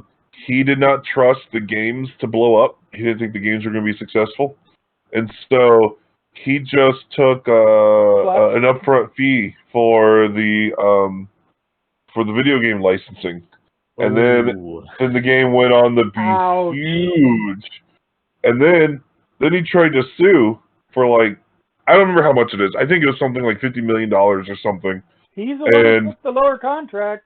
Yeah, they were, and CD Projekt Red even came out and like, this is the original contract we offered him to offer him a percentage, and he refused to take it because he didn't believe the game would do well, and he insisted we drop that and give him a higher upfront fee. And it was smart of them to keep the original contract because he might have had something to stand on if they said that they never offered him royalties as an option. But with that original contract, they can show that, yes, he had the option, he just declined it. And if you decline it, that's your own fault. And the amount was kind of silly. Like it feels like it was a difference of like $7,000 up front for the royalty rights. Because he really didn't think it was going to go anywhere. For a series for a book series that was already doing well, right? Yeah. Yeah, he should have gambled, but that's instead. That's why they call it a gamble. Sometimes you may need the money up front. You don't know what his circumstances were. At the time, he might have needed the liquid capital more than he needed the possibility of a long-term income. But if you're already loaded, you can afford to take the other option. Didn't Jack Nicholson take a percentage option for playing the Joker in? Yes, he did. The 1989 Batman. Yes, he did, and he made bank because of it. Yeah. See what else? Red Chili said in channel. First off, Critical Role must be making a fortune on merch alone. You can find that stuff in the Hot Topic. Yeah, exactly. Oh man, and that's how you know you've gone mainstream, right? One or two a month, a week, 1 or 2 a month. I get an email about some new merch they've got available. And even if the movie is panned at the beginning, you can always hold out and hope it becomes a cult classic. So I'd say royalties is better. Yes and no. Like I said, part of it depends on if you need the money right away. That's what I'm saying. I'm saying if you can get away with it, if you can financially afford a lower upfront cost in exchange for a percentage of royalties, then take it. I mean, sometimes you have to do what you have to do. And you can always negotiate it down a little bit. Like instead of getting 10% on something, get 5%, and take a slightly bigger cut right off the top. If they'll offer it to you. 1% of $1 billion, if it makes $1 billion, is still going to make you $10 million. Well, there was a famous thing about Steven Spielberg and George Lucas talking about their movies and Star Wars. It was Star Wars and I think it was Close Encounters were the two movies involved. And each one, was betting that the other one's movie was probably going to outdo it. And so there was a big thing about exchanging like backing for stock options in each other's movies. And if they'd actually gotten the stock options, the person that would have got the stock options on Star Wars would have been set for life on like a 5% share of Star Wars. Could you imagine owning a 5% of Star Wars, the IP? Oh my fucking God. I actually can't. I don't think I could spend that much money, and I could spend money. Yeah. But I mean, Star Wars? I don't know, man. That'd be like 5% of the Marvel Cinematic Universe or 5% of Star Trek. There's certain franchises. I'll take a half a percentage of them, and you name your price. If I can scratch that money up, I'll do it, because you're going to make bank. Shoot, I just buy the Star Wars, Edge of the Galaxy theme park. I just live in Star Wars land for the rest of my life. Yeah, Dude, there's this podcaster I like named Gary Whitta. He works on the Kind of Funny Games cast, or Kind of Funny games, and like he's a regular on their X cast, and he does other stuff. And I recently learned, it came up in conversation that he was a screenwriter. I was like, oh, I wonder what he's wrote, and I looked it up, and he wrote Rogue One, a Star Wars story. Oh shoot, nice. Yeah, he's done other things too, but that is like the biggest one. He also wrote the Book of Eli, and he helped. He also worked as a consultant for the story for Halo 5, and worked on a number of other things. My favorite authors that do stuff like in the urban fantasy, young adult kind of category, young adult and urban fantasy, end up having like one shot in some of the big ticket ones, like Laurel K. Hamilton, who writes my favorite vampire and werewolf novels. She is credited in at least one Dungeons and Dragons novel and one Star Trek novel. So let's get in on it. If you can get on some of these high-end IPs, man, there's no reason not to. Well, I've read. I know that he's in the Screenwriters Guild, right? He's specifically in the. He only will do work that he can do through union work, right? And I've read online that typically, if you get a screenwriting gig as a unionized Screenwriters Guild writer, on top of whatever your upfront price is that they pay you, they typically also give you like 2% of the profits as well for royalties. Nice. It's usually pretty standard for unionized writers. And so I'm thinking is like, if you got 2% of the royalties off of Star Wars Rogue One, I looked it up, and that movie made over $1 billion just at the box office, not counting home video release. It's like that guy made like $10 million off of this one screenplay. Well, remember, you got to take all the expenses out before you pay out. So yeah, but still, that's a lot of money, and that's the thing. Yeah. If I could just get a 1% or a 0.5% or anything, like if somebody was to come to me today and offer me a 0.5% of the Fast and Furious franchise, where do I sign? Yeah. How much do you need? You're like, I'll do everything you need for the next 30 years for 0.5% of the proceeds of this franchise. Because you're gonna be sitting pretty. I mean, with all my medical bills that would happen because my disability would go away, they cover it. Yeah. So that'd be 0.5% and get to play a D&D one-shot with Vin Diesel. Yeah, add that to the contract. A D&D one-shot with Vin Diesel. I would totally do a one-shot with Vin Diesel. He's a legendary D&D player. Yeah. He wrote the foreword for the 30 years of D&D anniversary edition, special edition box set of books. I've seen some footage of him playing D&D, and it's pretty fantastic. Well, he played his character from The Last Witch Hunter with Matt Mercer. That was a good movie. And Matt Mercer created basically a character class just for him. And the session that he played with Matt Mercer was excellent, I got to say. And it was great news, too. I own a digital copy of it. And what was it? Red Chili said, it doesn't need to be much money, just enough to eat out every day. Yeah, if you get enough money to eat out every day, you're doing really good. If you can, cover your rent in a month, and some people's rent might run as high as $2,000 in a month, but these are franchises that can easily Yeah. cover that. Yeah. Especially if you start getting like a share of DVD sales. Yeah. And third-party market Look, sales, like streaming services and shit.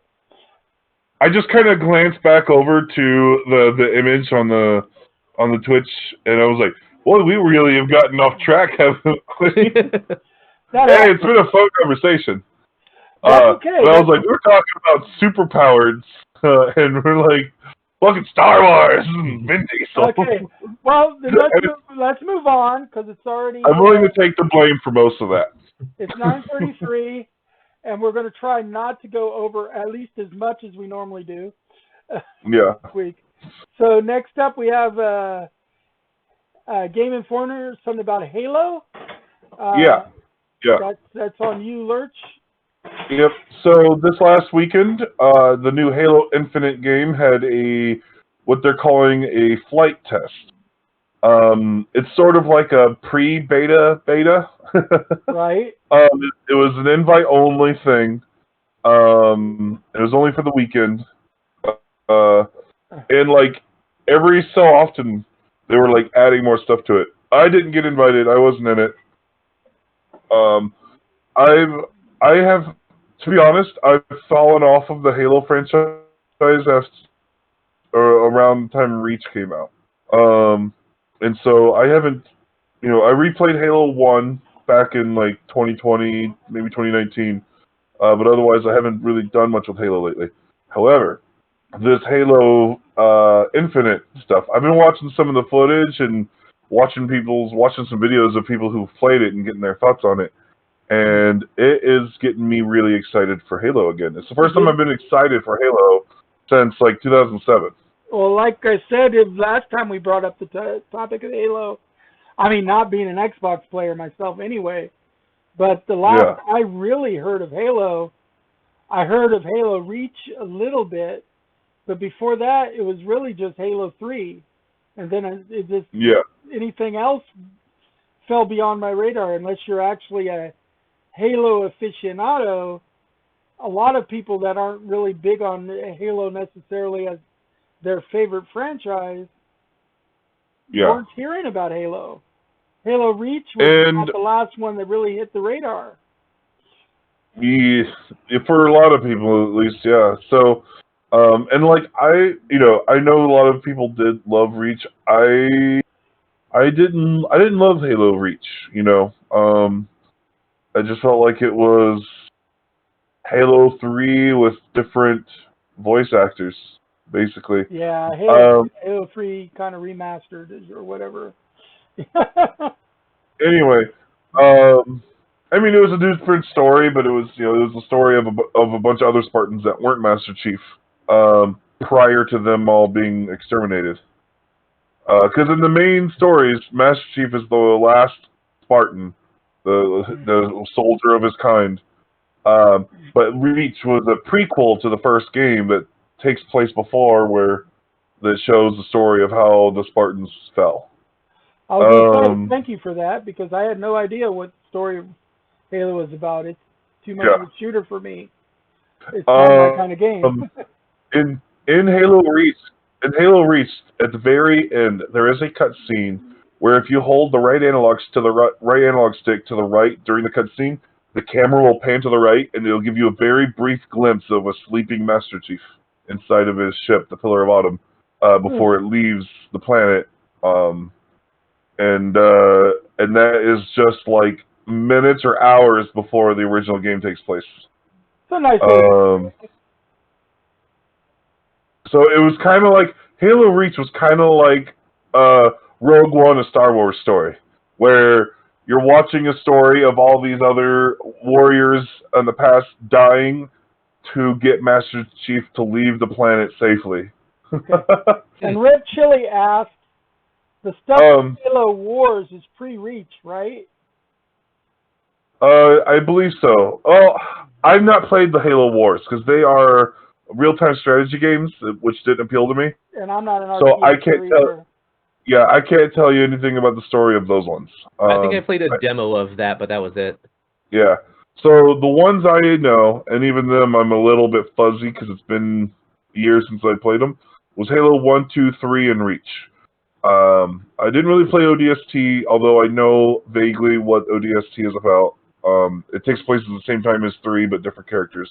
And then and then they made a Halo 4 and a 5, but I don't know anything about the story of those two, so I need to go back and play them because Infinite is getting me excited for Halo, and I need to know the story that leads up to Infinite. Well, and that brings up a point. We can always try to look into it and see if we can find out. So maybe next week we can update you if you come in. But I'm just not an RTS gamer. Yeah. Yeah, me neither. My RTS games are broken. Not really. Okay, maybe. My RTS gaming is RTS mini games inside of other games. Like, there's an RTS mini game in Final Fantasy VII. Mini games I can do, or if I want real-time strategy games, I'm going to do things like tower defense games, or old school stuff like Romance of the Three Kingdoms, or things like that. I'm not a big RTS gamer. Yeah, I like strategy games where I can take my time on my decisions. I played a heck of a lot of StarCraft back when it first came out, but I exclusively played story mode. I think I played multiplayer online one time. Yeah, same thing with me. I played StarCraft and Warcraft back when they first came out. I wasn't a big fan of World of Warcraft, and I wasn't a big fan of multiplayer Warcraft and StarCraft. I played story mode, and I liked to play where I had time to build my alien civilization. Yeah. Now, there was a game called Brutal Legend that tried to do RTS on in a very different way, and it didn't land, but I respect that they tried to do something new, because they tried to do an RTS on a console, which had not been attempted to my knowledge since StarCraft 64, which was terrible. Mm-hmm. But you played the leader of your squad. Okay, you've played it, so you kind of know how that plays out. Yeah, I played it a little bit. I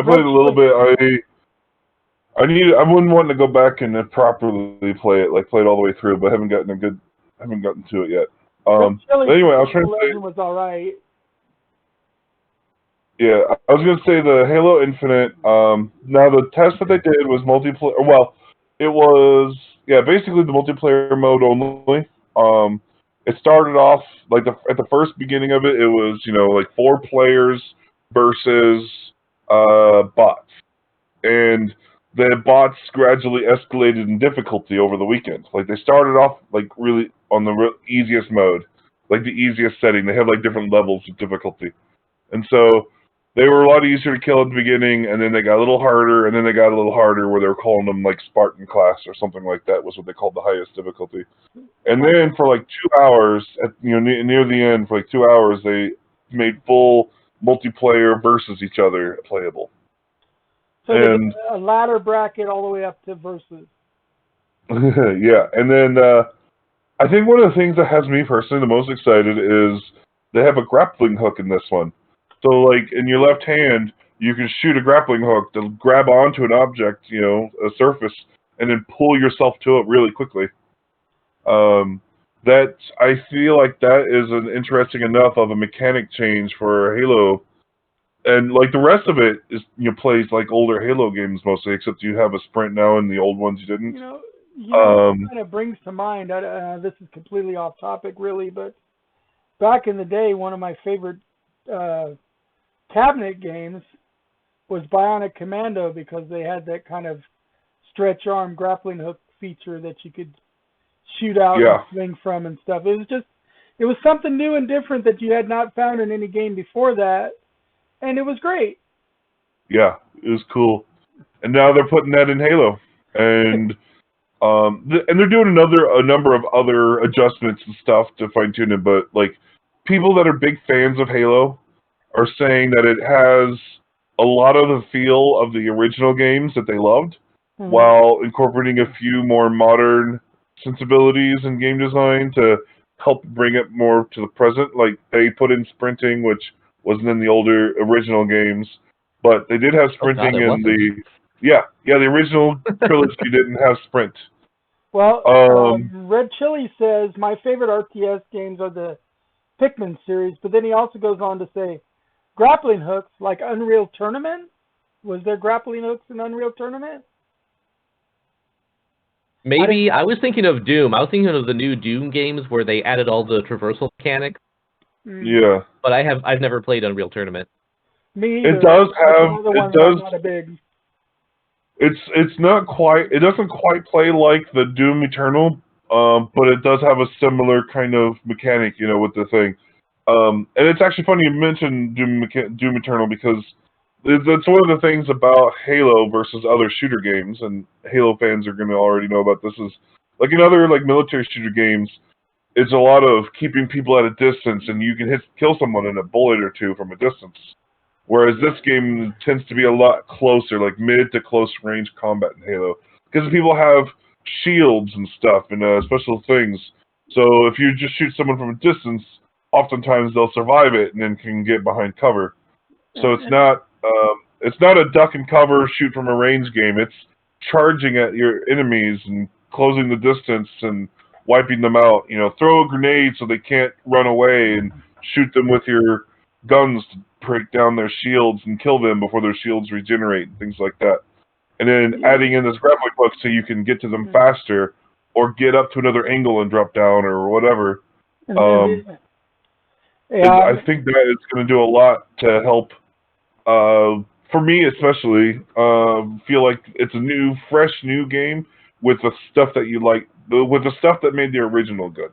Yeah, and then, like I said, the things with the grappling hook to me makes me think all the way back to Bionic Commando, maybe hints of Rayman, or Spider-Man, because he had webs that he could sling out and swing from and stuff. But otherwise, I don't have a lot of experience with a lot of grappling hook mechanics in video games. I think good. it was. I think it was Halo Reach that introduced these little jetpacks, which on paper sounded cool, but in gameplay I didn't care much for because it just made everything feel floatier, and I was like, more floaty is not what this game needed, in my opinion. Were they jetpacks or more like jump packs? I mean, they made you. They had limited fuel or whatever. Like you'd fly up pretty high, and then they start to run out of fuel, and you start to come down at a slow pace. So it sound like jump packs more than jet packs. Yeah. And then let's see. Red Chili. Like they could get you pretty high. You get like 30 feet in the air, and then start coming down. Right. But Red I don't know. Said that's good. I felt like making it more floaty was not the right direction for Halo. Red Chili was like, that's good news. I was always a fan of the shotgun, which is a good close-in of a weapon because it scatters if you get too far out. And then the AR is the original, was the useless outside of point-blank range. Yeah, that makes sense. Yeah, back in the day when you could pistol snipe, yeah, I'd agree with that. I could say that with any of the old games, because the few shooters I did play were like GoldenEye and stuff, and when you loaded something like a shotgun, you wanted to get right on top of somebody to use it. Oh, something else that's kind of nice that I think I like from the footage I've seen is how they're doing weapon pickups now. In the other games, in the other Halo games, weapons would just be like laying on the ground, making them a little bit hard to see. Now the weapons are kind of like on a little weapon rack that holds them up. They're sitting on the ground, but they're on a weapon rack holding them up, so they stand out more. They're more noticeable. They have like a bit of a glow on them, and so it's much easier to see where weapons are and what weapons are. So you're less likely to accidentally pass them by. Yeah. That's good. Okay, well, let's move on because we spent a little bit of time on this one, and we've got like 13 minutes left of the show. Let's see what we can fit in here. Greg is now going to talk to us about the Avatar RPG. And I think I touched on this a couple weeks ago when Yeah, you the did. Kickstarter was announced. So this is more of an update, so it shouldn't be too long.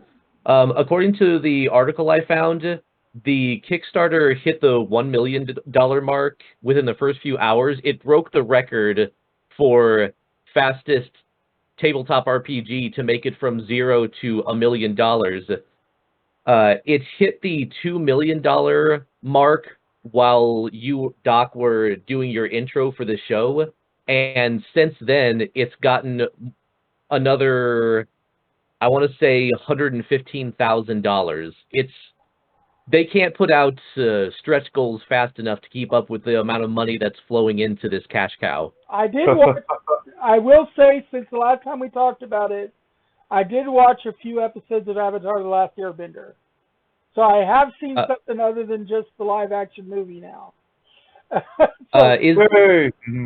Is this a 5e add-on or an independent system? It's made by a company called Magpie Games. They're an indie game company, and almost all their games use a system called Powered by the Apocalypse. So if you've ever heard of Apocalypse World, or let me see here, Masks, A New Generation, or Epilion, or Monster Hearts. We've talked about a few of these games before on our show. Yeah, In fact, we're going to play Masks at some point. I've run Masks several times, and this game takes a lot of DNA from Masks. It's a game. Both are games about basically young superheroes coming into their own identity, both as people and as heroes. And so it was a natural fit for this company. And this is the third Kickstarter of Magpies that I've backed, and I own several other of their games that I've just bought or earned by doing some work for them. And I have yet to be disappointed by anything they've done. And at $20 for the PDF level, it's worth it. Easily doable. Yeah, that's doable.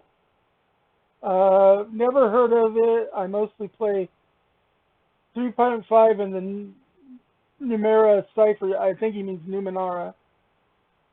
But if it's Avatar, I'm happy. Is what Red Chili says. Well, it's Avatar, so you should be happy. We got a lot of people I think got excited about this when we talked about it earlier. Oh yeah, a couple of weeks ago. It's Avatar. I mean, even until recently I didn't even watch Avatar, but I know the hype on Avatar is huge. Did you see the Olympic gold medalist cosplaying as an airbender? Nope. I did not. That's awesome. He dyed his hair blue and he had it buzz cut to be the blue arrow. And he was like competing, like he won the gold medal in like windsurfing or something. Oh, geez. Something that was perfectly appropriate for an airbender. For an airbender, yeah, because it was beautiful. And went windsurfing a couple of times in the cartoon. So yeah, that makes perfect sense. The core mechanic. Yeah. Sorry. So what were you saying? I was about to say, Greg just posted a link to the game in the chat. So and if you put in your email, you can get a quick start guide that's got 6 of the character classes that you can play, and it explains all the core mechanics. It's a pretty simple system. Well worth a try. We might even do a one shot of that on the show at some point. Who knows? Some of the people on the 417 Gamer Hub or 417 Hub's gamer section expressed interest in the game, and I'm wondering about pitching, like, hey, if I print off all the materials, do you want to do a one-shot sometime next week? See how it goes. When is it released? The projected delivery date for the PDF level is January 2022. The print is anticipated for February. That's pretty quick. Nice. Yeah, this is not their first rodeo. This is by far their biggest rodeo, but it is by no means their first. Well, it's a big IP. So it's a big IP to buy into, and for that kind of a turnaround, they should expect quite a bit. yeah, if we decide that there's a one shot, if we can fit it into the time, I wouldn't mind running it and streaming it to either the Springfield Game Expo channel or to my channel or both, and kind of setting it up on my Discord to run it. If we can get a group of people together to play it, if Greg wants to put something together, just get a hold of me and we'll see if we can turn something like that into reality. Yeah. I could put something together. There's also a quick start adventure scenario in the quick start guide. Well, I think it takes place at a fire temple. And Allison has been wanting to play like something like Mask again, and her 16-year-old might want to jump in too. So, it just depends on how many players you want. But I can get us all in Discord on my Discord, and I can set up a special Discord layout, kind of look like Critical Role, where you can see all of our smiling faces as we play. And, and that'll be it. So yeah, let's see if we can turn something like that into reality. We'll put a pin in that and get back to it. But more Avatar goodness for everybody is basically the gist of this, and we all like Avatar goodness. Even me, I'm starting to get excited because I've now watched a few of the episodes. Not a bad cartoon, I must admit. Pretty good premise. I could see watching it. Kind of want to see some of the Legend of Korra now, just to see a different age. But who knows? We'll see what I can fit into my schedule. Let's see what's next here. Okay, for comedy, we talk every once in a while about good comedy. There's a quiz show out there from the UK called the Big Fat Quiz Show, and there's some of them it's called the Big Fat Quiz Show of everything, and then some of them are like the Big Fat Quiz Show of, and then they give you a year, like the aughts or 2017 or what have you. It's hosted by Jimmy Carr, who's an excellent British comedian. And nice. The contestants are all comedians. Several of them are like British comedians, but every once in a while they'll have a guest comedian from the U.S. or something. I want to give a quick warning. I don't know how he does on this show specifically, but I am familiar with Jimmy Carr's comedy. And he can get pretty raunchy sometimes. Oh, yeah. They can all get a little raunchy on this show, I will admit that. Okay.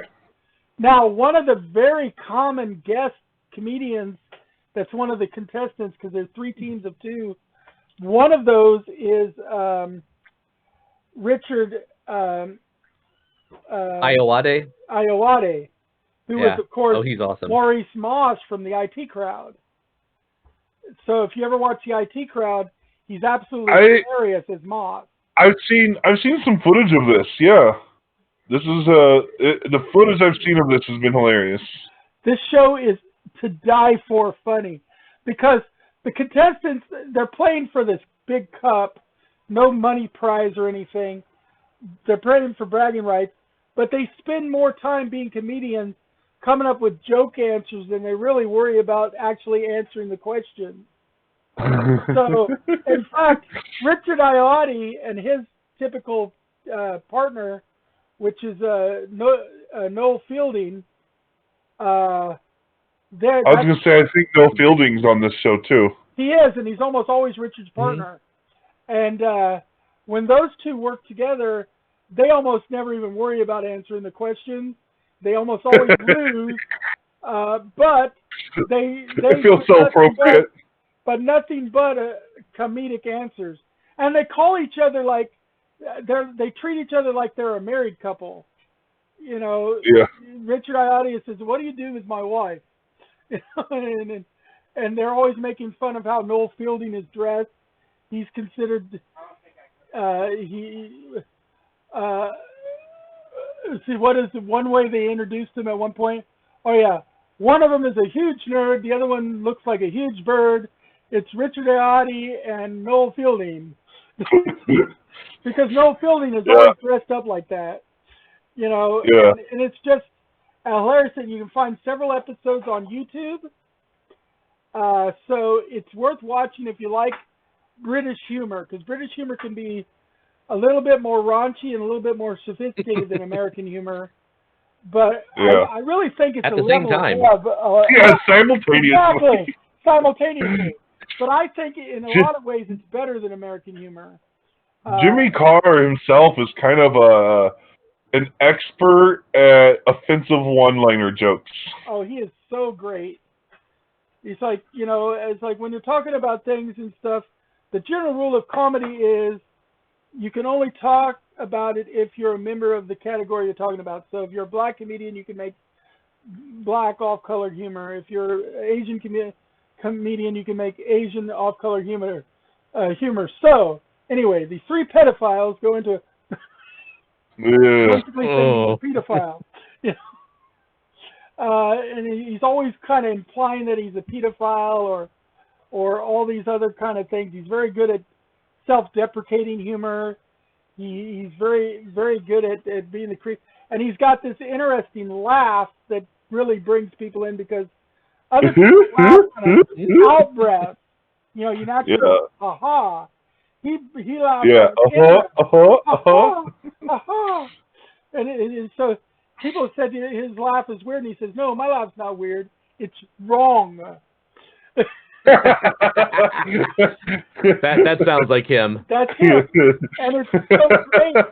And I love any of his comedy. So if you get a chance to watch his comedy, it's great. But watching this show where he interacts with, basically 6 other comedic personalities. Like I watched one episode where a guest was one of the nerdy actress girls that was in the Weird Al Yankovic video, Tacky, the one that had the handprints over her breast outfit in the Tacky video. If you remember watching that one. Or she's also in the Mysterious Benedict Society. She plays number 2. Otherwise, I can't think of any roles necessarily she's played, but she's always been kind of one of these like off-color nerdy extras. But she comes in and she's in one of the episodes. And then there's another one that's from one of the TV shows I don't watch here in the U.S., so I couldn't think of it. But another common comedian that's there is one of the hosts of the Great British Bake Off, the blonde comedian that's one of the hosts of the Great British Bake Off comes in, so she ends up making a lot of bakery humor and stuff. She'll bring in like cupcakes and rolls and bagels and stuff, and they'll get a food fight going on stage. So it's very, very comedic, very slapstick, very fun. The whole thing is fun. Yeah. And as each subcategory of questions come up, Jimmy Carr will introduce the category, and then he'll give a couple of comedic one-liners about that category before he goes into it. So it's really worth it. I mean, if you like to just sit, and most of them are about an hour and 10 minutes to an hour and 30 minutes long. Okay, the woman you're talking about that's in the Tacky music video with the handprints on her breast? Yeah. I know who she is. She's one of the main voice actresses on Bob's Burgers, and she is the female lead star of the show Last Man on Earth. Okay, I need to see this. Can you put a screenshot of her up? Or can you share it on Facebook or whatever, and I'll... what's her name? Or I'll just look it up. What's her name? If you give me just a... If it's who I'm thinking of, then it's Kristen Schaal, and I love her stuff.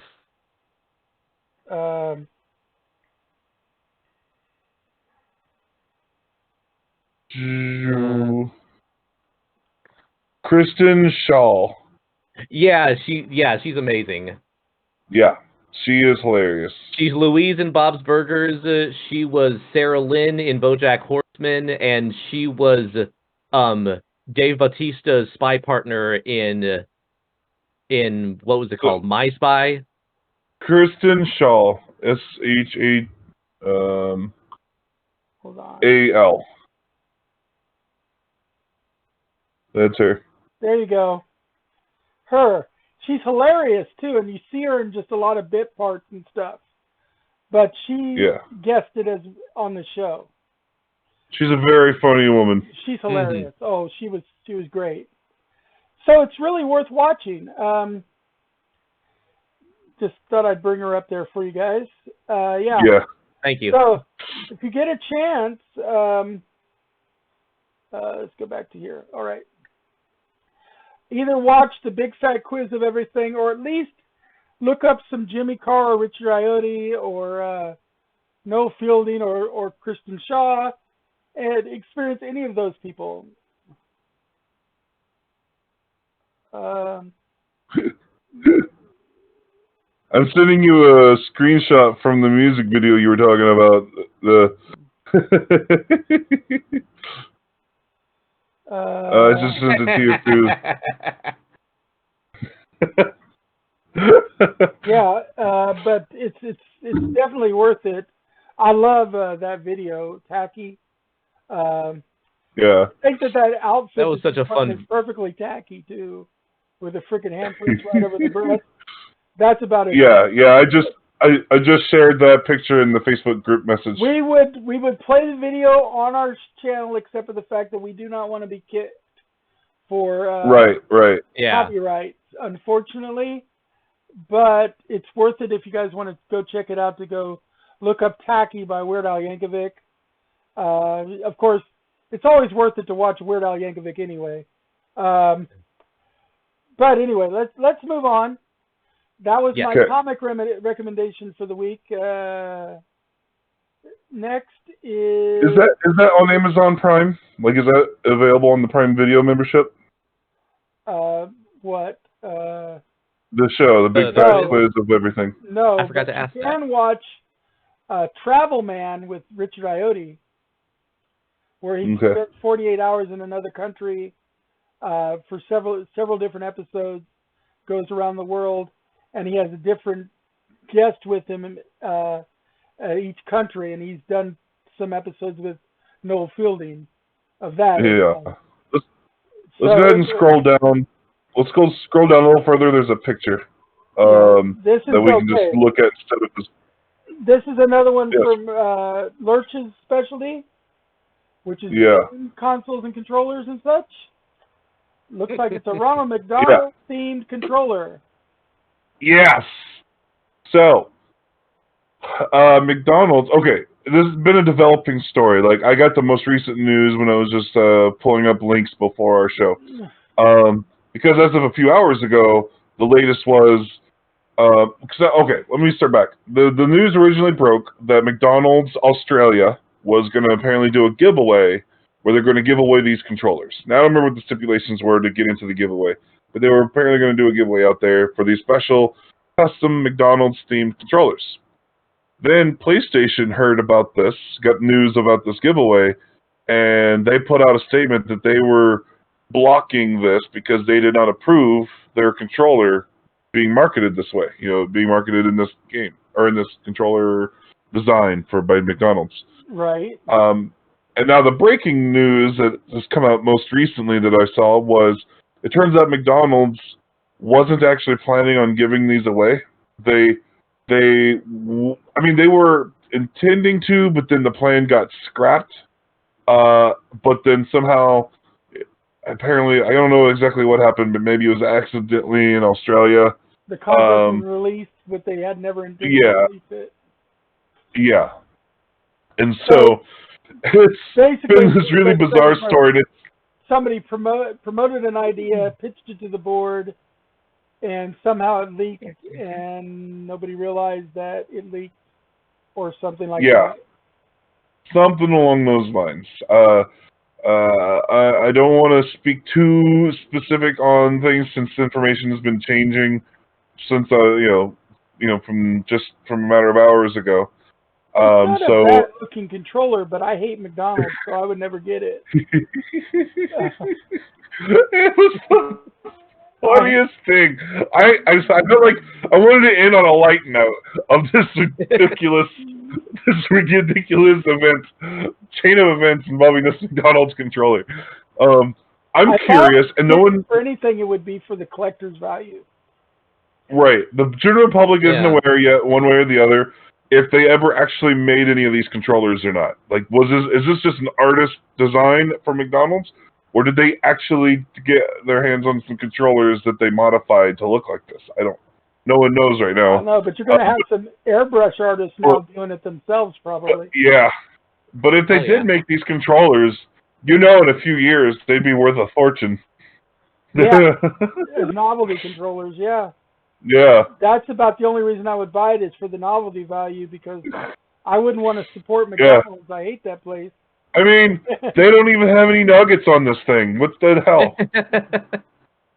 Well, I mean, at the start, McDonald's didn't have nuggets, but still. What if they re-released the PlayStation Move controllers and the little bits on the end were nuggets?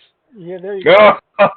Oh God, I think I'm going to be sick, guys. Let's stop. Squishy colored nuggets. Okay, so that's an interesting little public interest story. Not a whole lot we can say about it. We're going to go. No, I didn't have. This is just. This isn't something I plan on talking about a lot. I just had to bring this up as a quick little aside to get some laughs before we end the stream. Okay, well, we're going to jump out of that now to our next thing, which is just a couple of quick media things, then we're done. First off, my flashback for the week is an ever favorite classic, Revenge of the Nerds. If there's one franchise of movies that's all about nerddom, it's got to be Revenge of the Nerds.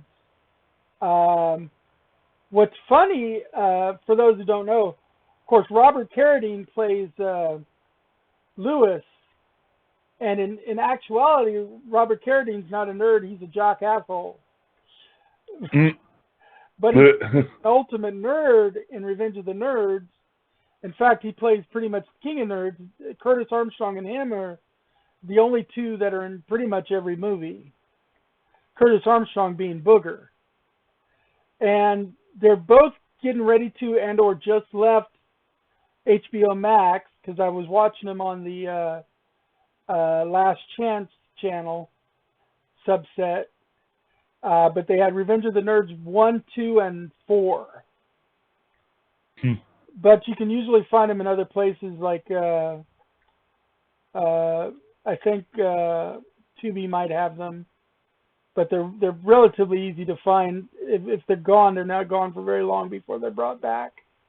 But it's great because you get to see the nerds triumph over the jocks and stand up for themselves. You got, nerds in the classic sense of the word, so they're really intelligent, straight-A student types, building robots and using drones back when robots and drones were just not even heard of in college campuses, doing competitions where alcohol was involved in rushing, but using things like trichloromethylene to counter effects of alcohol in your system.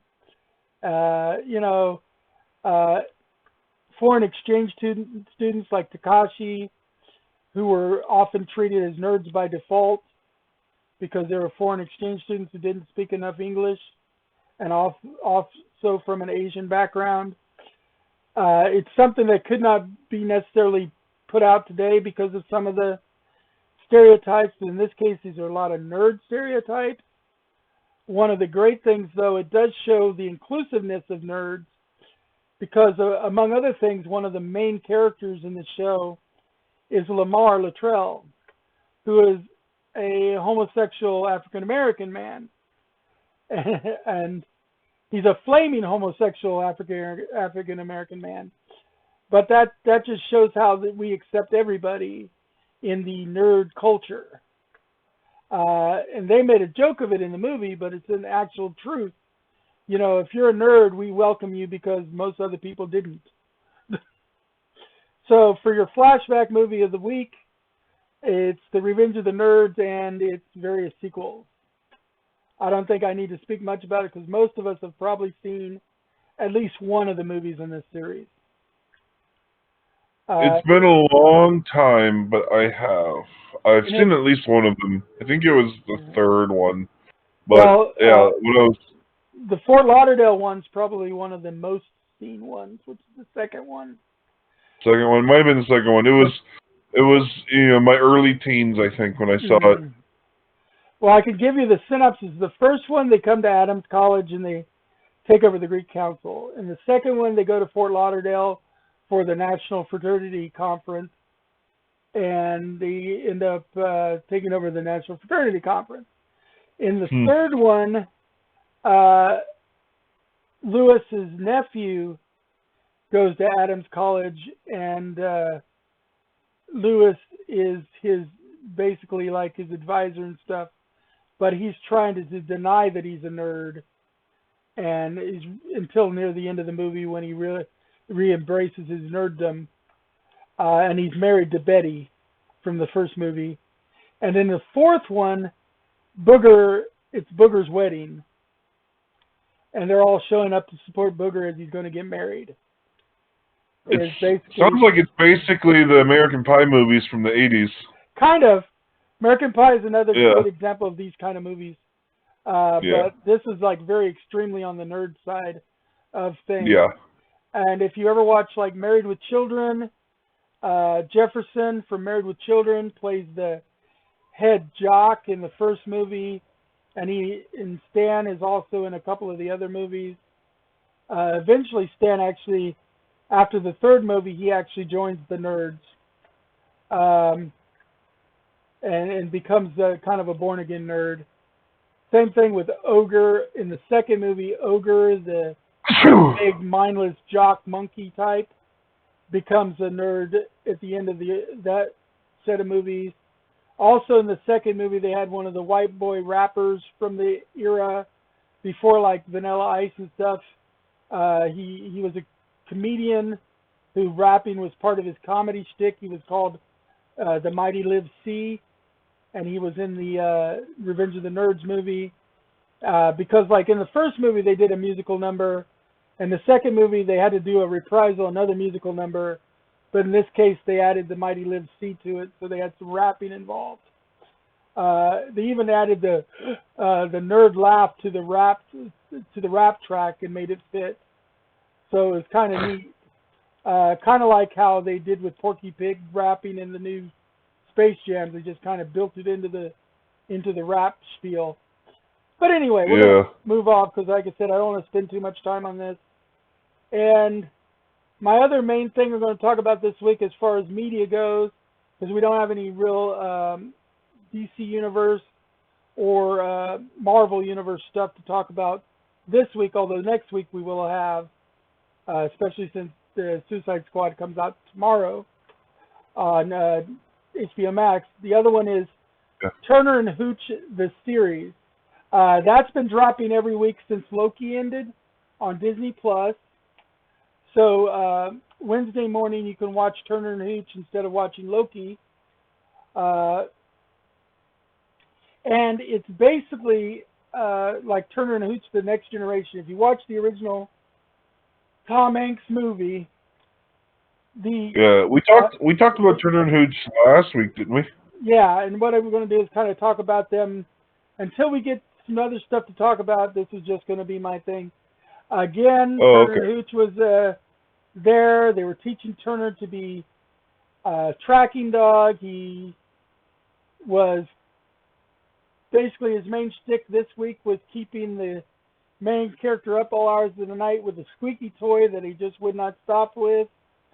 And he was also meant to track down this notorious criminal, but he wasn't able to do it, and it turns out it's because the criminal was switching clothes with somebody and caused, and sent a decoy out. And so he wasn't as fooled as everybody else, which is why he kept coming back to the starting point where everybody else thought he was going in circles. He was going back to the starting point because that's where the scent was strongest, is where they had changed clothes. And so they end up foiling the big robbery, because while everybody else is at this show where they're expecting the big bad guy to rob the jewels. These guys are at the airport when the jewels first arrive, because that's where they're actually going to rob the jewels, and that's where they go and take it. And this notorious criminal had been like 9 years, 11 months without being caught. So just shy of 10 years of never being caught until they catch him at the end, or catch her at the end, I should say. So it's worth it to keep watching. They're still kind of linking it in little bits and pieces to the movie. They didn't have a whole lot of allusion to the movie in this one, but like I said, the second episode, which was last week, the end of the movie pretty much flat out said this is a continuation of the movie. So you can watch this until the next Disney Plus series starts out. I might give little updates in the future weeks. I just was trying to find a little bit of media filler since we didn't have a bunch of media this week to cover. Check in with us next week, though. You'll have had a full week to watch The Suicide Squad. Legends of Tomorrow will be back, and Superman and Lois will be back. So we'll have those to talk about, among other things. I'm sure Greg will have some more board game, card game, and Kickstarter possible news to relate. Lurch will have something more in the land of video games.